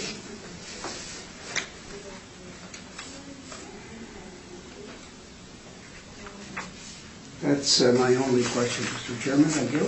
Thank you. Now, Mr. Boardroom, if you'd like to. Okay, so just quickly, very similar approach to the previous property. However, this property has experienced, number one, lower rents, and number two, some recent elevated vacancy, and so we are varying from what we did previously. If we turn to our page 8, it's a little alarming to me that it cut off the bottom of our chart, but it looks like our gross potential rent as calculated is 178,218. Just confirm that. Yeah. Or 668 a square foot. So we're close in terms of gross potential rents of the property. But under vacancy, as you'll see, so in 2015, I've included the income and expense questionnaires at the rear for your reference. It was actually 0 reported at the spot in time on the I&E. 2016, 5.62, 2017, 7.12, and as of April 1st of 2018, 10.69%. We think that trend deserves a variance from what our standard vacancy rate of 4% is, and so in this case, excuse me, we're applying 6%. Excuse me. Similarly, we've included pictures at the rear of it from our September 2017 inspection of the property. This roll number actually has 2 buildings on it, very similar, just side by side. We also have included, though, the income and expense questionnaires and the same exercise in terms of non-recoverable expenses. Our page 21, if you do the mathematics, on the rent income, not on the gross effective income, but on the rent income, 8.8% unrecovered as expenses, and that's excluding management. If you look at page 24, that works out to 23% non-recovered expenses. And curiously, on page 28, if you do the mathematics, excluding management again, the non-recovered percentage works out to,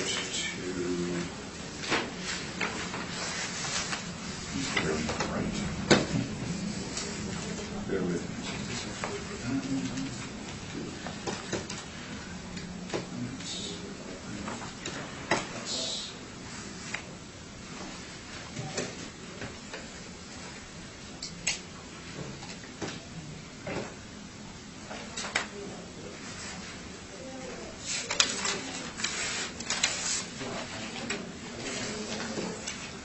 Works out to about 12.8%. So again, and I've only included these for illustration purposes, but the 2% non-recoverable expense rate just isn't supported, certainly just looking at these last 2 properties. So we have, as I said, applied the 6% vacancy rate, again, 375 shortfall, 7% non-recoverable. Same cap rate as the previous property on this project. This building's a little bit newer, but I would argue in a poorer location. And so we're looking for a reduction to $1,932,000 based on all of that.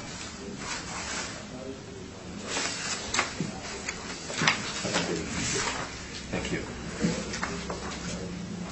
See if the assessor has any questions.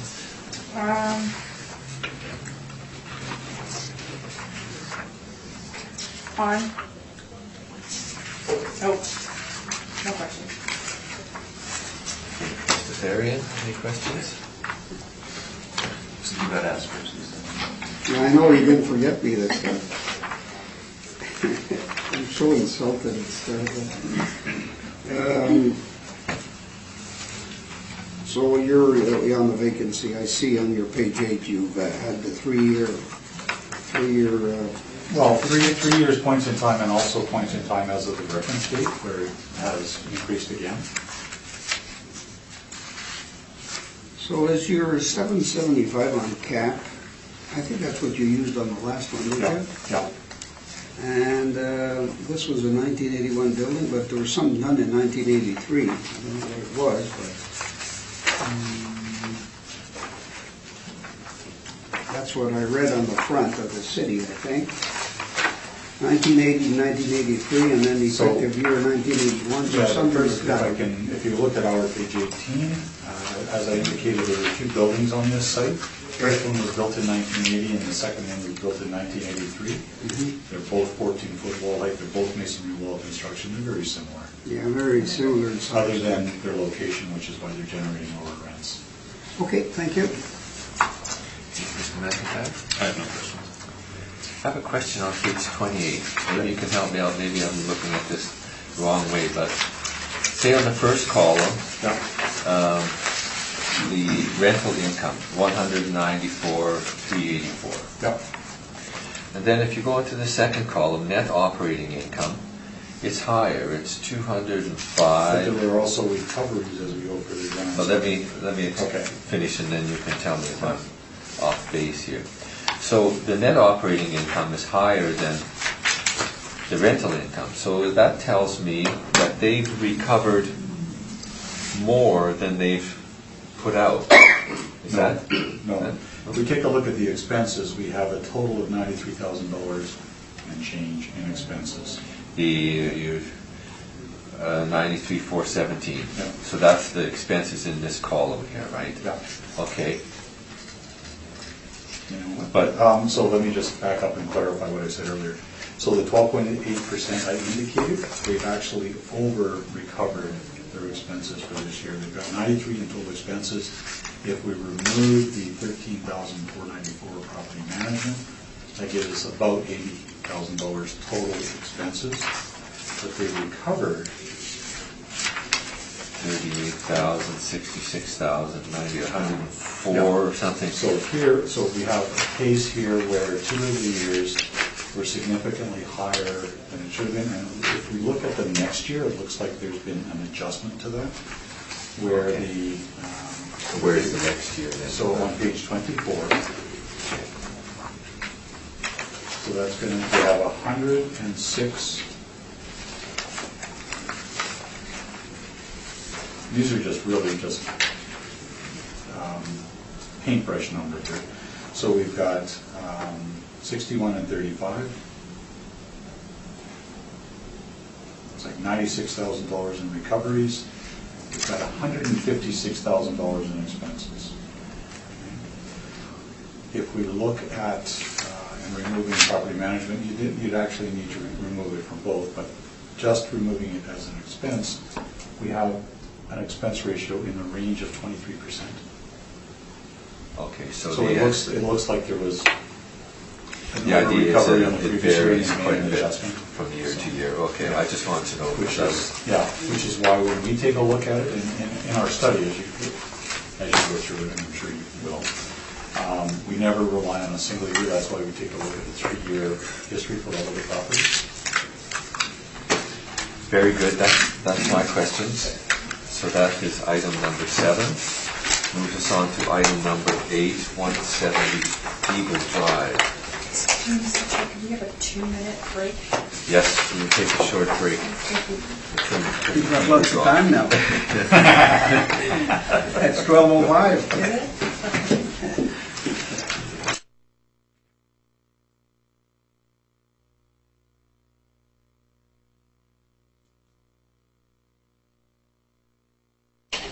Thank you. We'll call the meeting back to order, and we will deal with number 8, item number 8, 170 Eagle Drive. is roll number 14096672200. For the 2020 roll year, we have an assessed value of $3,086,000. This is a one-story building built in 1988 with wall heights of 9 to 29 feet. It's zoned M1 and has a land to plan area of 4.55. Page 2, you'll see there was the last sale was in 2016 for $3,675,000. You can see some exterior photographs of the property, and on page 4 you'll see some aerial views of the property.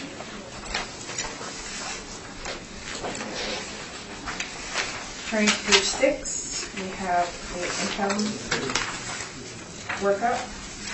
We have a total leasable area of 34,255 square feet and a table rate of $6.33.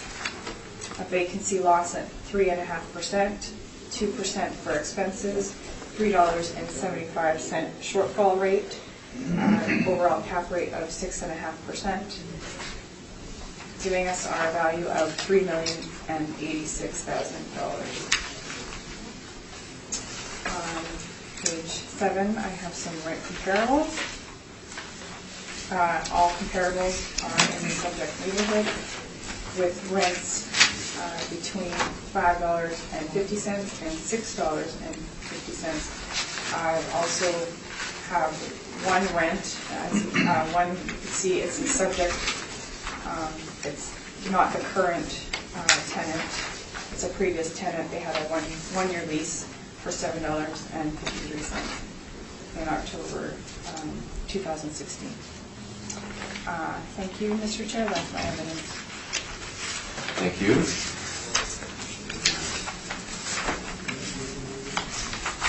Mr. Boardroom? Questions? Just a couple. If we, excuse me, look at your page 7, half of your rental comparables would suggest a rent lower than the city's model rate of $6.83. Sorry, can you say that? So you have 6 rental comparables.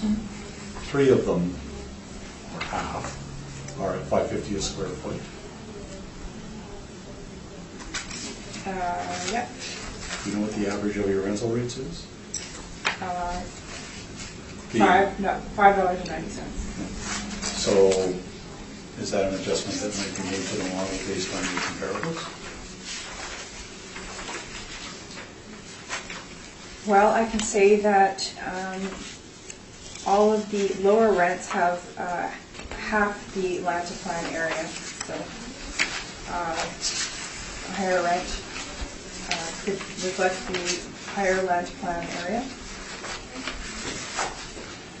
And the number of these properties on page 7 are multiple tenancies, correct?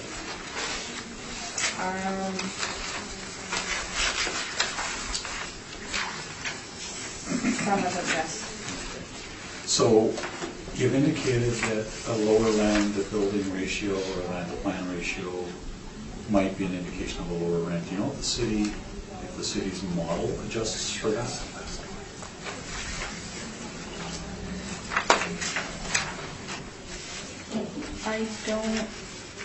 I'm not sure if the rent, if it's captured by the rent. Okay, and certainly going the other way, the city makes adjustment where there is an overly large parcel of land. If you look earlier today at 329 Oak Point, the city made that adjustment, correct? Yes. So it appears, at least on the face of it, that land to building ratios are not considered by the model. Would you agree? It's up, if we do it manually, we adjust it manually.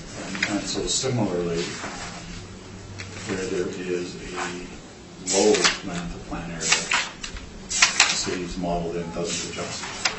We often put negative land adjustments on low land. Interesting. Have any of the ones today with the low land to building ratios had that adjustment made? I don't believe so. Those are my questions, thank you. Thank you. Mr. McIntyre? I have no questions. Mr. Therian? Yes, can you tell us something about the sale of 2016? Again, I think I have assessor notes. Okay.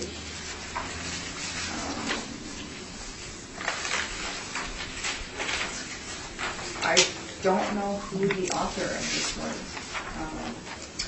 2018 sales verification sale in September 2016 for $3,675,000. Company search found unrelated parties. Sale appears arm's length. Cap rate study done as Iron Mountain was tenant. Company search. Cap was at 3.57 using our parameters and 4.1 using actual information.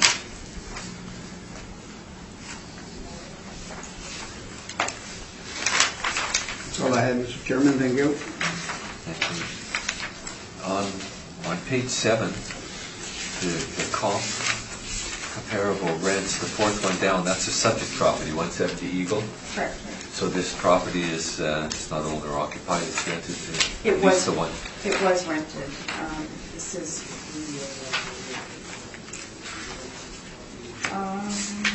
before the sale, and I'm not even sure that Iron Mountain, well, they were there for a couple of years, but it is not. It is currently owner occupied. Thank you. That's all my questions. Borgstrom, if you would like to.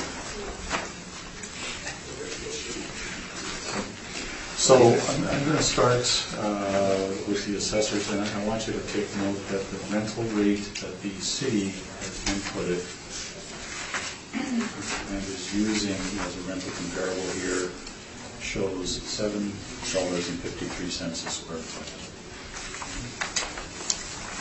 I should have asked the assessor where that came from, but it's really new. If you take a look at our page 27, I can tell you that this was and is my client, the two different owners. It wasn't exactly the same name. Do the mathematics for the monthly rent for the 2016 lease expiring October 15th of 2016. You take the monthly rent, multiply it by 12, divide it by the leased area.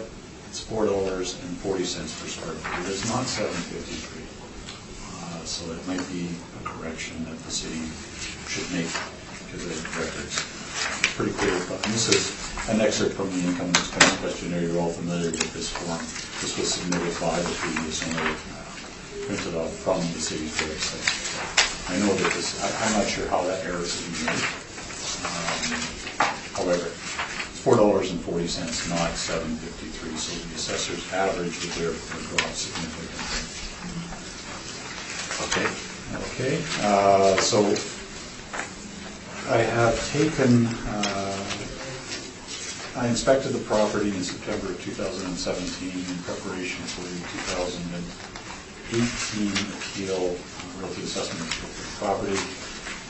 I've included, for your reference, a floor plan of this building on page 23. And as you take a look at the floor plan, the sequence of pictures works from the office building at the very bottom of page 23, working through the different sections of the warehouse. There's actually a sort of a garage structure with pits. We show that at the bottom of page 22. It's a little lower wall height. Frankly, the warehouse itself is just fine. There's nothing wrong with it. It's got good wall height. It's got a decent line building ratio. Average condition for its age. It's sectioned off as it's shown, but I don't think that impacts much of anything. On page 9, we do show the details, and I've already shown you where those details come from of the previous lease in place. $4.40 per square foot for a lease expiring October 15th of 2016. Even allowing for an increase in those rents, or that rent up to the record date of 2018, we don't get to $7.44 a square foot. So I have included a number of rental comparables here, ranging between $4.50 a square foot and $7.99. Average 607 median is $6.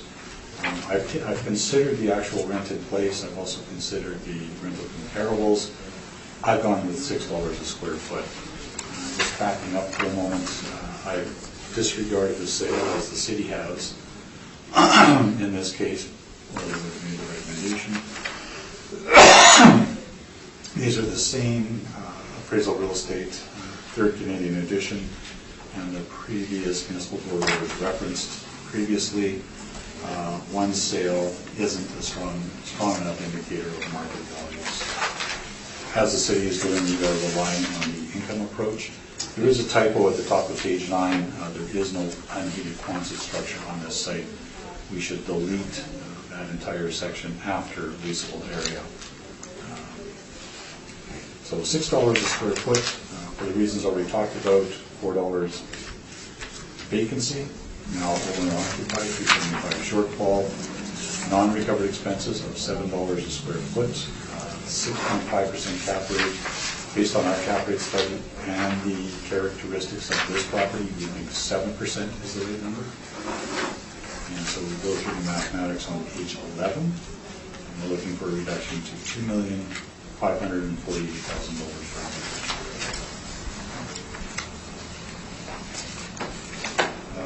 and obviously typos on page 12. Should be 2.5 carried. Not 306.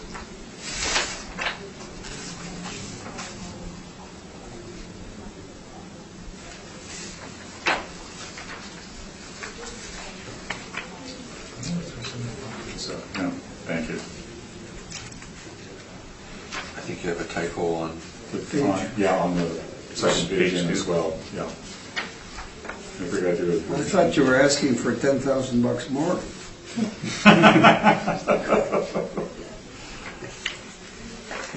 The dangers of long days and weekends.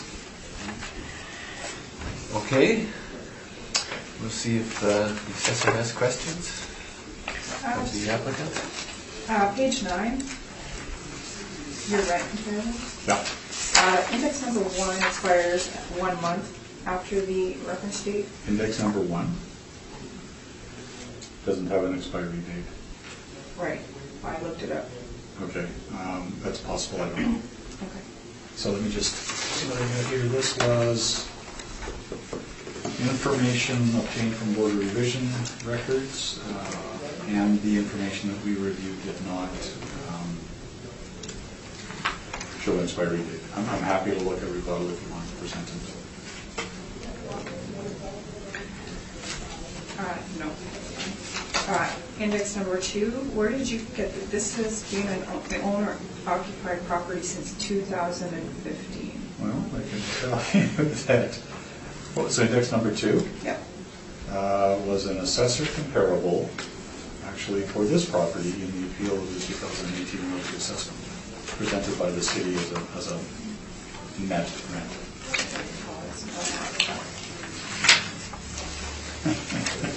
City's records are wrong. I'm telling you that, and I'm happy to provide you with a scan of the brief. I don't not believe you. Okay, and so that's the sources from, that's the city's information. Okay. Okay.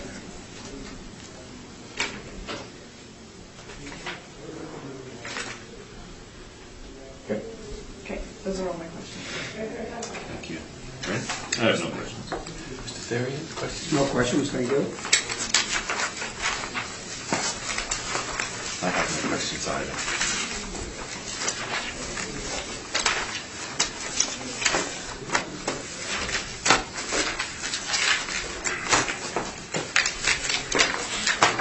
That concludes item number 8, and that concludes the docket.